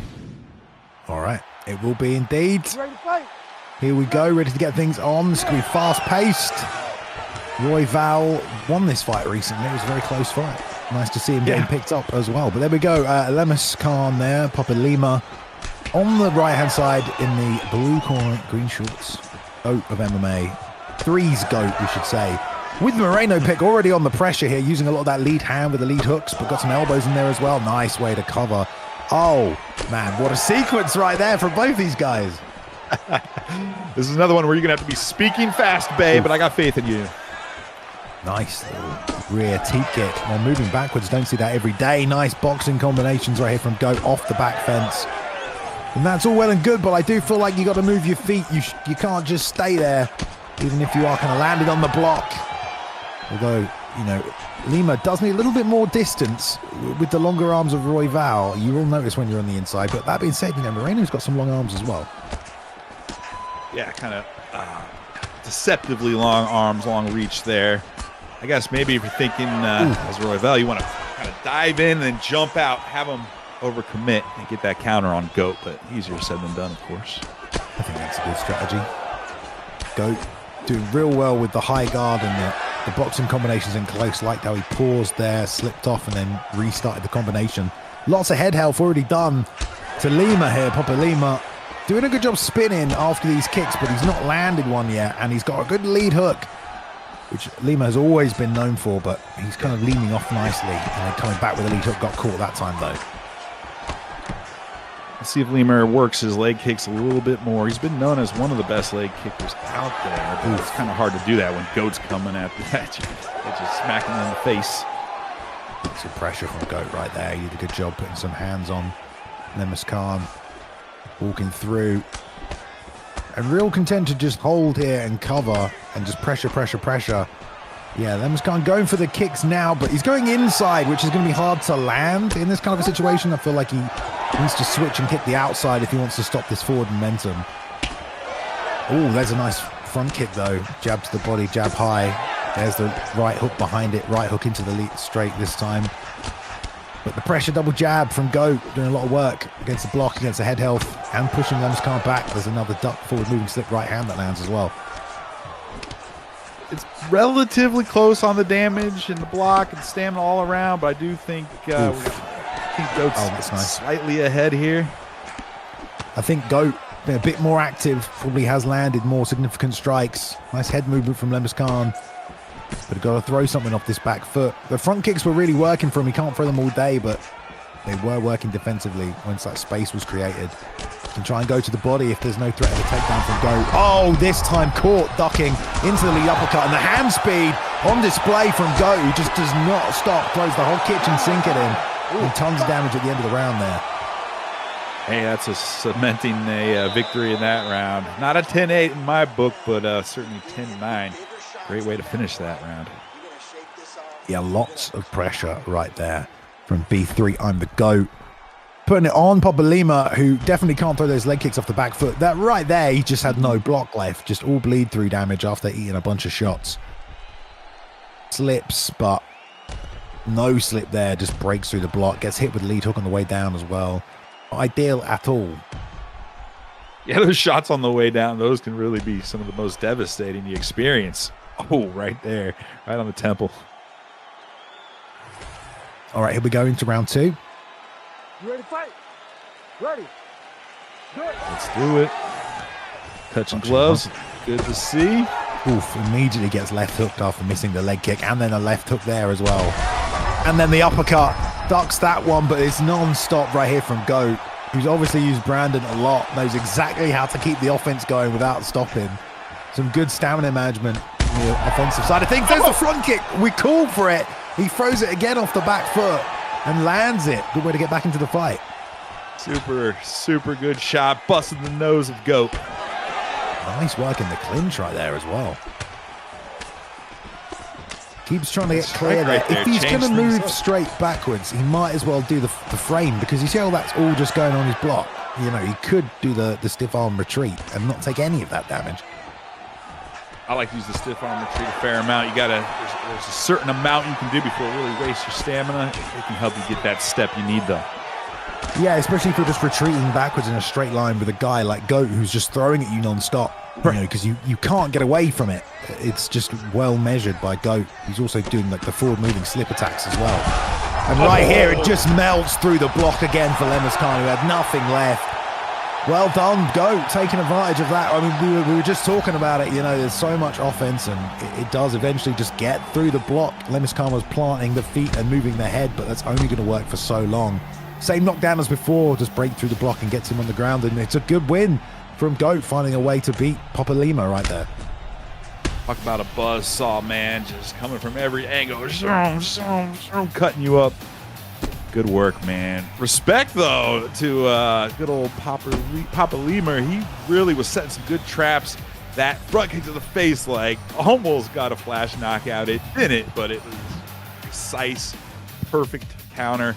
It just wasn't enough to take that onslaught from I'm a Goat, who lost last week or last event and said, you know what, that's fine. I'll take my lumps against my teammates. I'm getting back in line, get a couple more wins. Might get another shot at the title.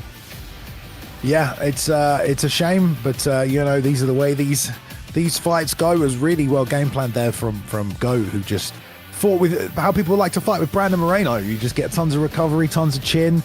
You just walk forward and you just march a man down. That's exactly what he did. So great win there from Goat over Papa Lima. Goat number 7 in the world. Looking for some more top 5 matchups next time out. But let's go to the number 10 and the number 6 guy at middleweight. It is time for the return of Ed Parker. 1-0, made his UFC 5 debut last PlayStation card. And he's taking on NV Samurai, who's coming off a win over Persu at 152. So not last week, well, not last PlayStation event, the PlayStation event before. But let's go to middleweight. I'm looking forward to this. I mean, Samurai at 152, he got a TKO from leg kicks. So he put it straight up in his profile, best leg kicker in the game. And he scored a leg kick. He's 1-0 with that leg kick finish of Persu at 152. And that's no slouch of a fight either. Ed Parker, of course, had his debut at 154, took out AKA Dave, who looked pretty good today, by the way. So we'll see if Ed Parker's truly shaking off the rust. This will be a great challenge for both guys. All right, here we go. Touching him up. Should be a real tough test here for Samurai Robin. Although he may have fought Ed Parker in ESFL competition, I wouldn't be surprised. Samurai obviously has been around for a long time himself, has led a camp. Ed Parker looking very good last time out, but at the moment, good use of the jab and the lead hand from Samurai Robin. Just taking advantage of the full reach of Powhatan right there and sticking it on the chin of Ed, who's getting tagged a little bit here. Yes, and these are the type of fights that separate the ESFL from other organizations, in my opinion. We love all the organizations out there, but I mean, Ed Parker versus Samurai live on ESFL. Can you get better than that, Bay? You possibly could. I'm not entirely sure. All right. Well, Boiler says you can. So there we go. Good work to the body there from Samurai as well. Ed showing some fakes, but he's not really getting the reaction he wants out of Samurai Robin right here. You know, Samurai is barely moving his head, just walking forward, keep things really simple, just one shot at a time, jab, not reading any of the head movement of Ed Parker. You see how there's no follow-up shot, so Ed's slipping, but he's just slipping nothing, and Samurai's ready to throw again. Yep. And he, you know, that could be on purpose, either because he's trying to set up future traps, or Samurai's just too quick and can't get off on time, and Samurai just follows up. I ain't questioning Ed Parker, though. I've seen him just come out with some of the greatest wins, but Samurai's no joke. I'd like to see who the betting favorite is on this one. Ed trying to get that jab going, taking a lot of block damage, teeps to the body now as well. Usually we see Ed as someone with a bit of a boxing advantage, but what a time, the head kick right there. Didn't even need to set it up, just had the range perfect and threw it. And Samurai ate it, and that's a good way to steal around right there. Oh, definitely.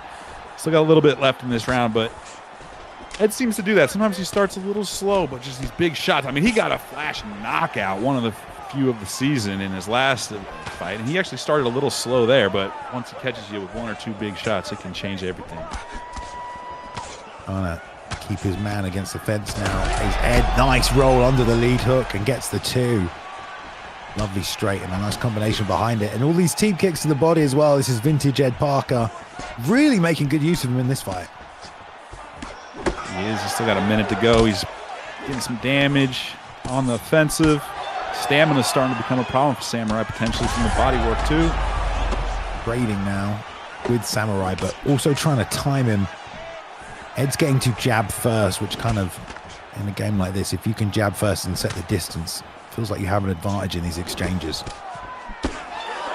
Samurai trying to do what he can, though. He got a lot of work done at the start of this round. Ed got a lot of work done at the second half of this round. Close first round. Great fight, though. Oh, after the bell ref. Defend yourself at all times. That was a super fun round. I guess I would give it to Ed, but I can see it going both ways. To be honest, Samurai did a great job. He was kind of giving up a little space, but firing back, getting some good damage. It seemed like Ed had, especially that head kick right there, the bigger, more impactful shots. Yeah, definitely. Some high damage things that he hit his opponent with here, and full stamina. That's a classic Ed Parker fight right there. Just start the round with full stamina. Samurai Robin doing a good job not burning too much of the gas tank, though, and especially early on, finding ways around Ed's sort of defense and his head movement. But let's see, he has to get some respect back first. He's not implementing that leg kick game very much. There's a nice 2 right there as well. And that right hand. Ooh. And there it is again, doubled up on it, and he's going to let his man up. Doesn't want to follow up. Jab to the body, lead hook to the head. And it's that right hook. And you know Ed's going to be looking for it again. It was a lovely shot.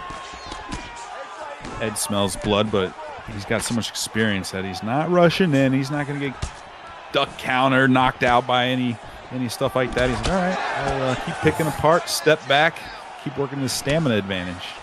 Yeah, you can tell Ed's really looking for that right hook again. He's switched stance now, though, so he's maybe looking for the uppercut instead, but really just trying to time that right hand. Has a lot of belief in it and teeping to the body when he feels like it's not there.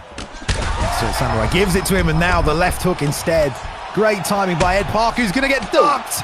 The rear uppercut. Oh, and he manages to stay in the fight as well. A little bow. He doesn't take advantage, but could have gone nastily wrong there. For a second, there's another right hook, double jab, lead uppercut again. Straight doesn't miss. Keeps him on the fence. Going to block the knee.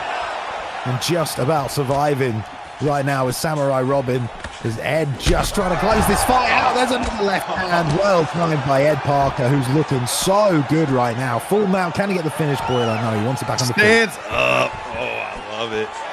2 minutes left. Look at that stamina. Look at the damage. Samurai is still dangerous, but Ed's definitely in the driver's seat right now, man. Blocks the head kick, fakes low, long straight.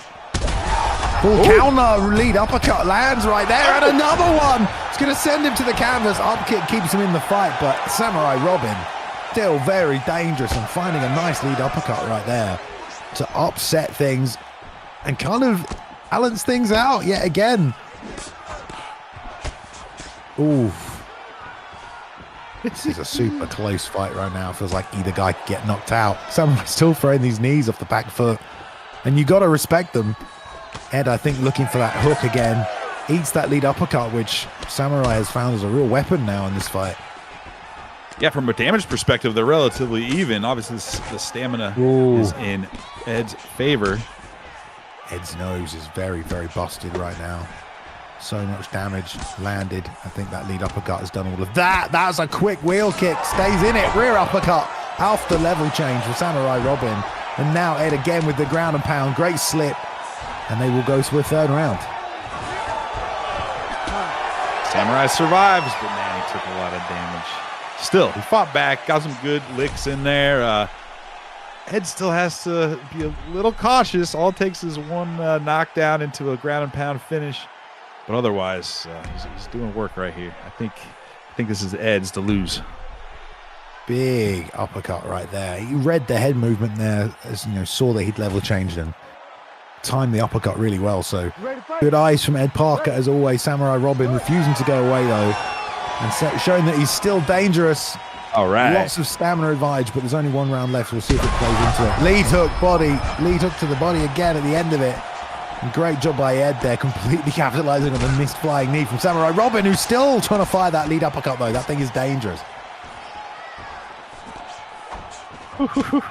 Samurai's trying to bring out every trick he can, but Ed's just got enough experience and skill. It's just not working. Oh, what a head kick. Double jab, created the space, and when he came forward into it, threw the lead head kick up. Nice finish by Ed Parker right there. Little double jab, exits the space, lead head kick comes up. Really nice work. Slides back. Here comes the long straight right, out of range. We're not at boxing anymore. There's the head kick behind it. Great work there. Great finish by Ed Parker, who gets another win. 2-0 now. Mr. Ed Parker here on UFC 5 and looking phenomenal. Samurai Robin putting up a good fight, but ultimately gets knocked out by Ed Parker, the former champion. Great work. Big win for Ed. If you didn't know, guys, Ed's back. He's 2-0. He's knocking on the door for a potential title fight. I don't know if he'll get it next event or if he's going to win another one. It's up to the matchmakers. Not involved with that, but I don't know. I think I want to see Ed fight for a title soon. Up to him, but great performance. Samurai almost pulled off a victory, though. Like, he had a couple great counters, and all it takes in this game is one perfect combo, putting him on the ground and getting that finish. But Ed, I remember, was able to get an up kick and kind of saved on that. But super fun fight, exciting all around, tons of skill, and that was a picture-perfect knockout. I think that might be knockout of the night at this point, Bay. That was really clean, a really clean knockout. So I would say, yeah, knockout of the night, probably. All right, we just got 2 fights left, though. Let's get on to those. The co-main event of the evening at ESFL 156. We've got TK's Cryptic, and we've got Josh MMA. It's a lightweight here, boiler. So let's go take a look at the co-main event. 2 guys who were, well, one of them will be fighting for the title after this right now. Both guys are 2-0. One of them will move to 3-0 tonight, and will be in line for a title shot. But who's it going to be? So Cryptic took out STK Storm, ESFL 154, took out 11 Bravo, ESFL 152. Methodical pressure fighter, likes to break down opponents, representing the Kings. And we got Josh, aka Josh. I'm telling you, TK and AKA are going to be fighting each other multiple times every card from here on out. I think aka Josh 2-0 beat WR of Buck. We saw him earlier. He also defeated 2 Sav. Well-rounded, technical striking, good grappling. Josh versus Cryptic, co-main. The winner of this, more than likely, gets the next title fight. We'll see, Bay. Both got white shorts. Just why the hell not? I like the sound of that. Cryptic's, yeah, with the Volkanovski pick. Josh here going with Makhachev, who'll have a massive reach advantage, but we'll see if he can make use of it. You know, the kicking game is always nice to have, but if Cryptic can step on the inside with Volk, we know how good he is. Once he does break past that initial range, if he can slip to the inside with Volk, he can really let the hands go. So the battle of ranges here and where the fight's going to take place, we're about to see. Good point right there. We'll see. We'll see if we've got some lessons learned by Josh, because we saw what happened last time someone stood toe-to-toe with Volk. Yeah, and Cryptic's right now exchanging as well. As soon as it comes close, he's planting his feet and throwing. Not really caring about what's coming back the other way, which is fair enough because you don't really want to be on the outside, but it is also a bit reckless if Josh finds a counter shot or manages to slip one of these shots. Cryptic is going to be standing there, ready to take some damage.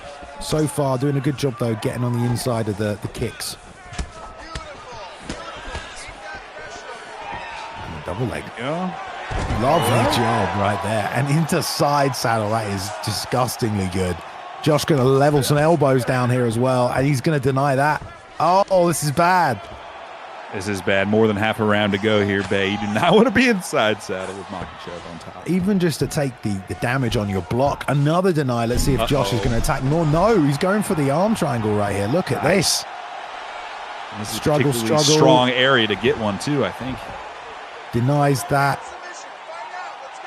And trying to find his way out, but he's going to lock this in right here. Oh. Got him. Yep. There we go. Nice. The Brian Ortega style there. The arm triangle from the back almost. Yeah. And stays on top as well in full mount. Let's see if we can do some more damage. Great job by Josh, already getting a sub on the board. Very nice. It's obviously huge on the scorecards. It demoralizes your opponent. The chokes in particular knock that stamina down a bit. All around, real nice. Got another 90 seconds to get some damage or maybe even another submission attempt off Bay. Yeah, the stamina will be nice as well. Maybe not against Volk, you know, but it still is something that might help. Some elbows as well from side control. Not a ton of damage done by Josh, but he's definitely kept top position, threatened with the subs, chipped away. So you're probably going to give him this round when it's all said and done. And like you said, demoralizing as well. You know, in a fight like this, is a co-main event. You don't have a great first round. You've got to really pull yourself together. Focus. Really, absolutely. And he does not want to get back down on the ground, which might open up Josh's stand-up, you know? Yeah, we'll see. Good job holding this top position since he got it. Double fake on the same side, no pass. Shots to the body. Oh, nice job stopping the posture up from Cryptics. And gets the sweep. Great work. Yeah, once he got that submission desperate escape, he was able to keep his composure, played good defense on the ground, did Cryptics, but still lost that round for sure. All right, here we go. Icing the neck. Will be a little bit tired after that submission attempt, like we said, but plenty of stamina on Volt. Good shot to the body right there. Some good exchanges at the start as well, man. I thought Cryptic did good on the inside, getting there with Volk as well. Both these guys have brought some good competition so far this season as well. The fact that they're both 2-0 is pretty good, but only one will be 3. Know it. All right, we're going to see if Josh brings it back to the ground, because I felt like it was even on the feet. Maybe he was down. Oh, there we go. On the ground. That was really nice. I love that. Overhand into the level change for the takedown. Really nice animation right there, and made it look really easy, did Josh. And using father's plan right now, just trying to smash from top position all these pump fakes. And Cryptic still gets the deny. And the sweep again. Same as before, man. This Cryptics, you cannot fool this guy on the ground, man. He's doing a great job. He's not psyched out by father's plan. He's like, all right, do your little pump fakes, whatever. I'm ready for it. That was great, though, right there by Josh. He almost tried to do the same thing. Wisely gets back to the feet. All right, there we go. Back to the striking. Long teep. Your uppercut lead hook there for Cryptics. Pot shot him through the darkness. Right hand, left hook. And trying to land whatever he can. Lovely check hook right there. Ends it with a body shot as well. And that's done some damage to the eye of Cryptics. Yep. But Cryptics responds in kind. A little damage to Makachev. Using that southpaw check hook really well is Josh right now. Just firing out there. There's a good body shot as well. Another lead hook doesn't do massive damage. And they exchange kicks. Another double leg. Going to go to the clinch. Is he going to sub as well? Yeah, for the sweep into top position. And there we go. Full mount. Made that look very easy. That's rough. Talk about demoralizing. This is where you got to be smart. Oof. But also you can't just sit there. Great. That was a nice. I thought he was going to get up. But that was still good defense. Yeah, good job once again by Cryptic. Got the deny on that. Went straight for the armbar this time rather than the sweep or anything. I wonder if he just wanted to fake the armbar and held on to it for a bit too long. So it just got cancelled anyway. Nice denial there again. And this time we're going to get up. You've got to give it to Cryptic. He's been very good off the back. This is a close round. This is a very close round. Still pressuring forward. Still trying to land these shots right now. Cryptic's trying to fire off the back foot. Josh looks like he wants to kind of steal this round and not content with how much damage he's done so far, fighting like he needs to do something. Caught the body kick. They exchange again though. Yeah, it's tough to pressure Volk. You're just running right into his game, but Josh is doing a pretty good job of bringing the pressure, but also not overexposing himself. Oh, beautiful counter to the nice. body. Yeah, that was stiff right there. Did a ton of damage. And also exactly what you want at the end of the round here in a close fight. I mean, this has been a really close fight between these two. It's very hard to tell who's winning. There's a front kick, lead uppercut, lead overhand there as well. Lots of good stuff coming out. I think maybe he's sneaked away with that at the end, Josh. Yeah, it could be 1-1 or it could be 2-0 Josh. So you got to assume if you're Josh, you got to assume it's 1-1, I guess. So you can't be just kind of sitting back on this round, even though maybe you pulled it out there. I don't think he will. You also got to be worried, though, because you could easily get caught up with a nasty combo against Volk. So, yeah, probably up 2-0. Got to assume it's 1-1 and got to take this round, though. I would if I was Josh there. Yeah, title shot on the line for these two. Third and final rounds. One of these men will fight whoever is the winner of the main event in the first title fight here for UFC 5 on PlayStation. Very even matchup between these two. Both showed a good skill set, being able to sort of respond to what the others put on the table. But if someone wants to win this fight, this is the last chance they've got to finish it. Straight to the body lead hook. They try and fire back that left hand, just Josh. Another clinch, uppercuts, nice work. Again with that lead hook, they exchange backhands, but both men are still on the feet. Fun matchup, both the competitors and the fighters, of course. Wow, really getting close right here with these big shots, and lots of wind up from Cryptic's, man. You can tell he's the guy trying to fire these bombs and throw moving forward at Josh. I wonder if that's because Cryptic thinks he's down on the scorecards. I think that's kind of how we feel right now, but it's honestly hard to tell. Oh, man. Every takedown we've seen from Josh has been really, really smooth. All of his setups were nice. Even that one, but it was a good job getting out of there by Cryptic as they have a little pool party in the middle of the cage. Bit of a pool party. Shout out to Rob. Flips into the jab, right hand coming over the top, frames back to the fence. Nice work by Josh. Going to rotate to the back. Is he going to get this takedown? Jumps to the neck. Cryptic says no. Going to try and drag him down. Cryptic says no. Great job from Cryptic. That was huge for Cryptic. If Cryptic was taken down by any of that action right there, it could have been the end of the fight for him, because he was able to stay on his feet. Done a really good job defending these takedowns. And also just giving problems to Josh. But has to do something big if he wants to steal or even win this fight right now. Head kick gets blocked. Josh trying to throw off the back foot. Both men have slowed down quite a lot as well. Oh my God. Just slinging at each other's block, man. If they weren't so good defensively, I think this fight would have been over by now. It's like the crowd are almost booing because no one's getting hit because they're both so good. There's a left hand. Body shot, nice. Almost gets caught by the elbow, though, yeah. All right, they're opening it up a little bit more here. Well, Cryptic's, I feel like he's really trying to force damage, and he just can't. Josh has just got the block up, or he's just slightly out of range, or he's just tagging him like that with a jab on the way in, but a front kick makes his way through, slips to the outside as Cryptic tries to flurry, and there, lovely takedown. That was so well handled by Josh. You can see why this guy is 2-0 right now. Number 4 in the world, looking really good. That was key, man. He did not want to be backed up against the fence, hurt, taking that damage from Cryptic's. Huge takedown. Possibly secured this round for him just based off that. He can get some ground and pound off, which is what he's doing right now as well. Interesting fight, very close. Could have gone either way, really, is the honest truth. But I think Cryptic did a great job trying to get some damage going against the bigger man. But Josh had some great takedowns as well. Yeah, Cryptic, big respect for kind of coming back from that submission attempt earlier and bringing, kind of scaling up his offense. But just overall, Josh had great defense, good counters, mixing up the takedown and striking really well. I think he got about at least a 2-1 victory. For the winner by split decision. Here we go. There we go. As predicted, Josh with the win. Looking really good. Offensively, not a ton coming out, but defensively looked great. His takedowns look great. I mean, Cryptic's you got to give props to for being able to sweep and get back to his feet, which a lot of people would not have been able to do. Which meant Josh may have been able to get that finish. I mean, he got that one sub attempt in early as well. So Cryptic did a great job. But we'll fall to 2-1.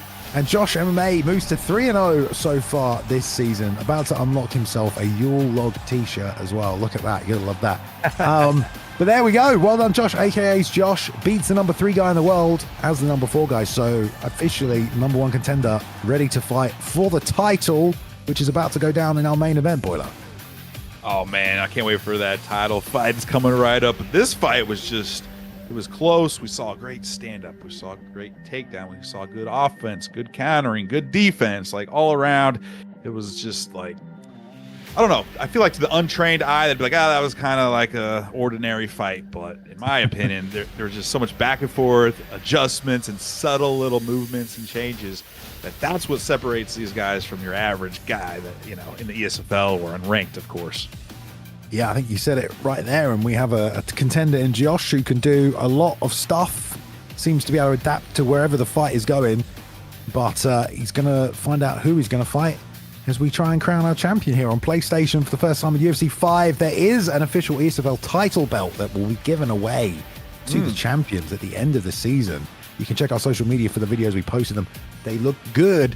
And one of these men wants to start racking up some defenses right now so they can have the shot, the chance to win that. So let's go to the main event at middleweight. We've got B3's Wavvy and B3's LeaxeTheGreat right here. Both guys 2-0, both looking very good this season.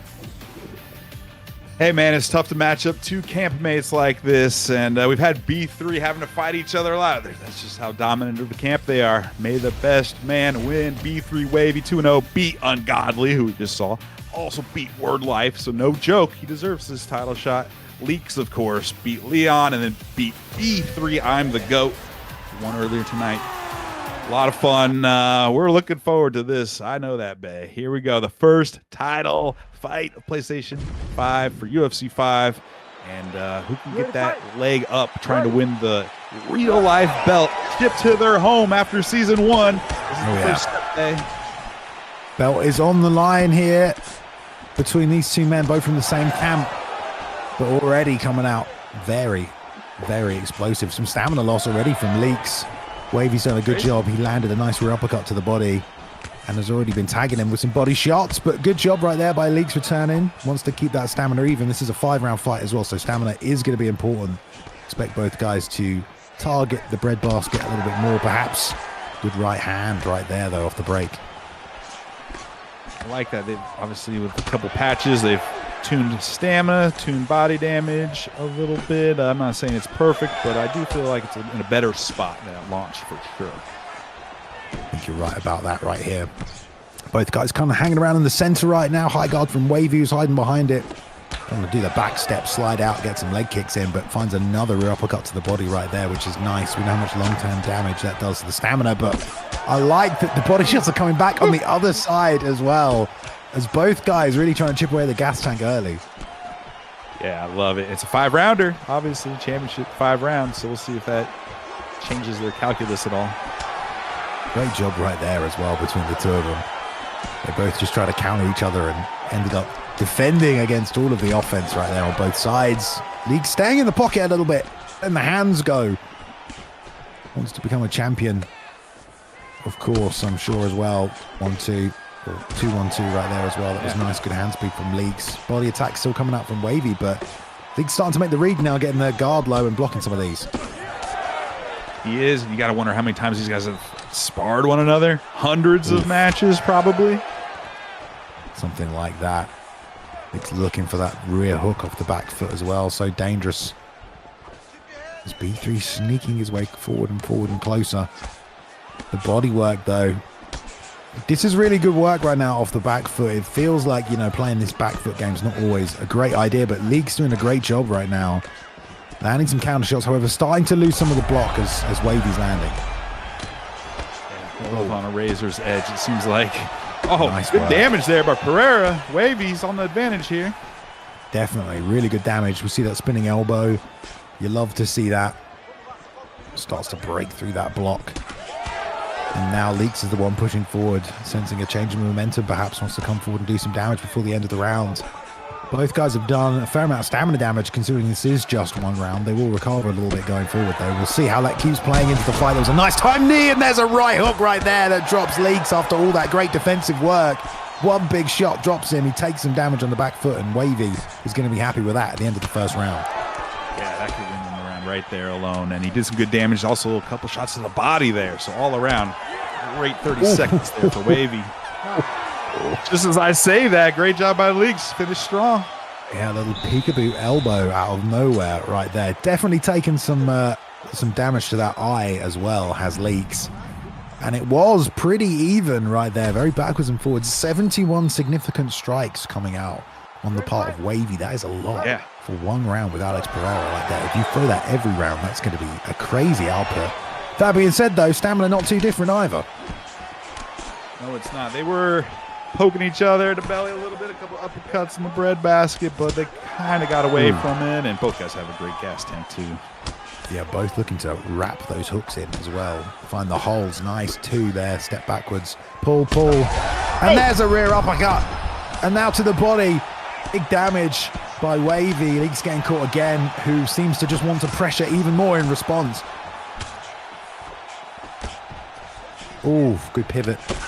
Trying to stay in it. Left hook lands again. That damaged head. Left hook again. It's just too much. Left hook again. Rear right uppercut. Just too much damage now from Wavvy. I mean, Leax is definitely still in this, but he needs to slip and counter and land something big. Wavvy's definitely targeting that eye with the left hook, so Leax needs to maybe pull off of that. I'm not sure. Tries the elbow right there. Doesn't land it. Trying to move forward, forward, forward. Leax got to know that he's hurt right now.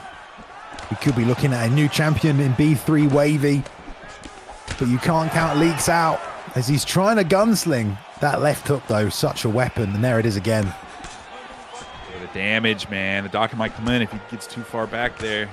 Still got more than half of this round to go. Hand. Left hook to the body, right hand, left hook again, and gets outside of the uppercut counter. Great job with the pressure, pressure, pressure. Leax just looking worse and worse for wear here off the back foot, leaking blood. Really Bloody needs to mask. be careful. Super, super close. Right hands again from Wavvy, who's just looking more confident. Oh, again. I've got hiccups and it's hard to commentate. It's all right. We're going. I'll try to cover for you here. Here we go. This is pretty tough, man.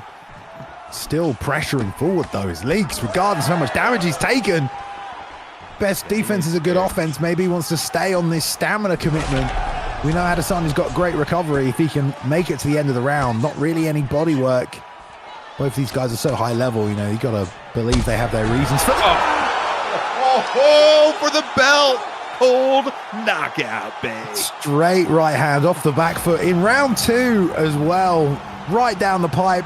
Wavvy takes out Leax. His teammate becomes the first UFC 5 PlayStation champion in the Esports Fight League. 3-0, 3 great wins outside of that rear hook, 2 down the middle. Good job there after a very high-paced fight between 2 guys, and they had to really stay on top of their game. But there you go. Your champion, PS5, is LeaxeTheGreat from B3.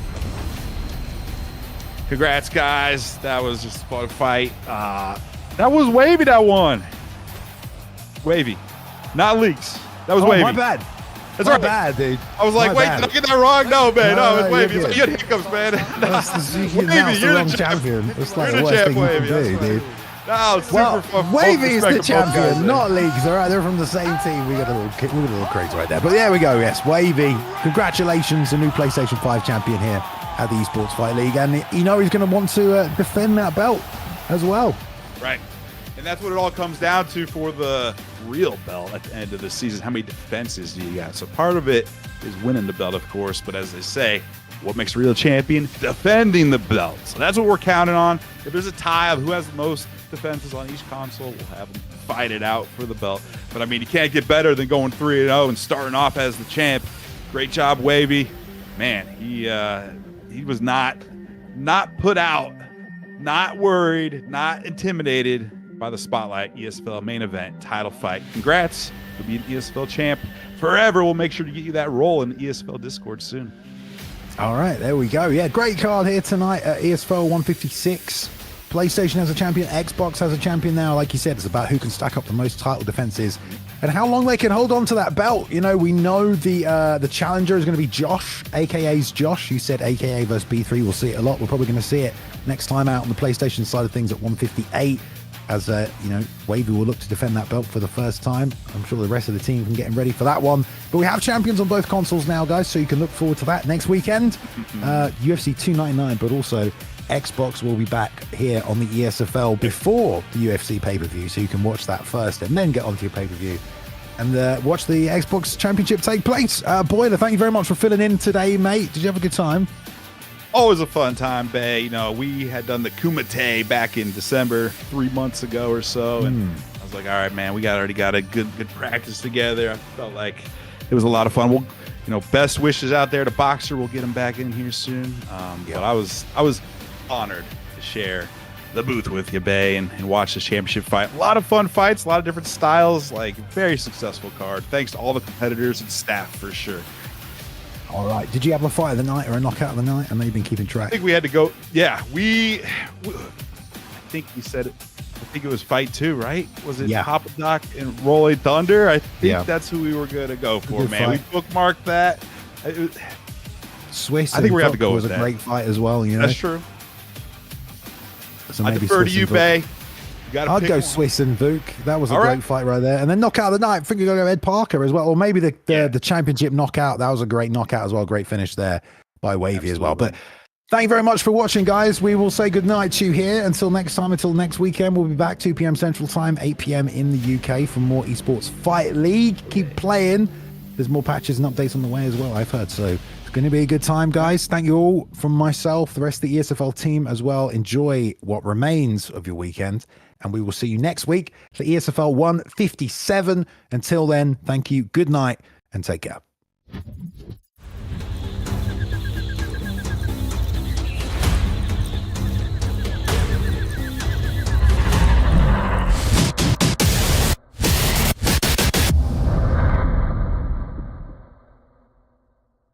The first event for UFC 4 with the ESFL, us. My name is Bailey, and thank you for joining us tonight. We have a stacked fight card for you this evening.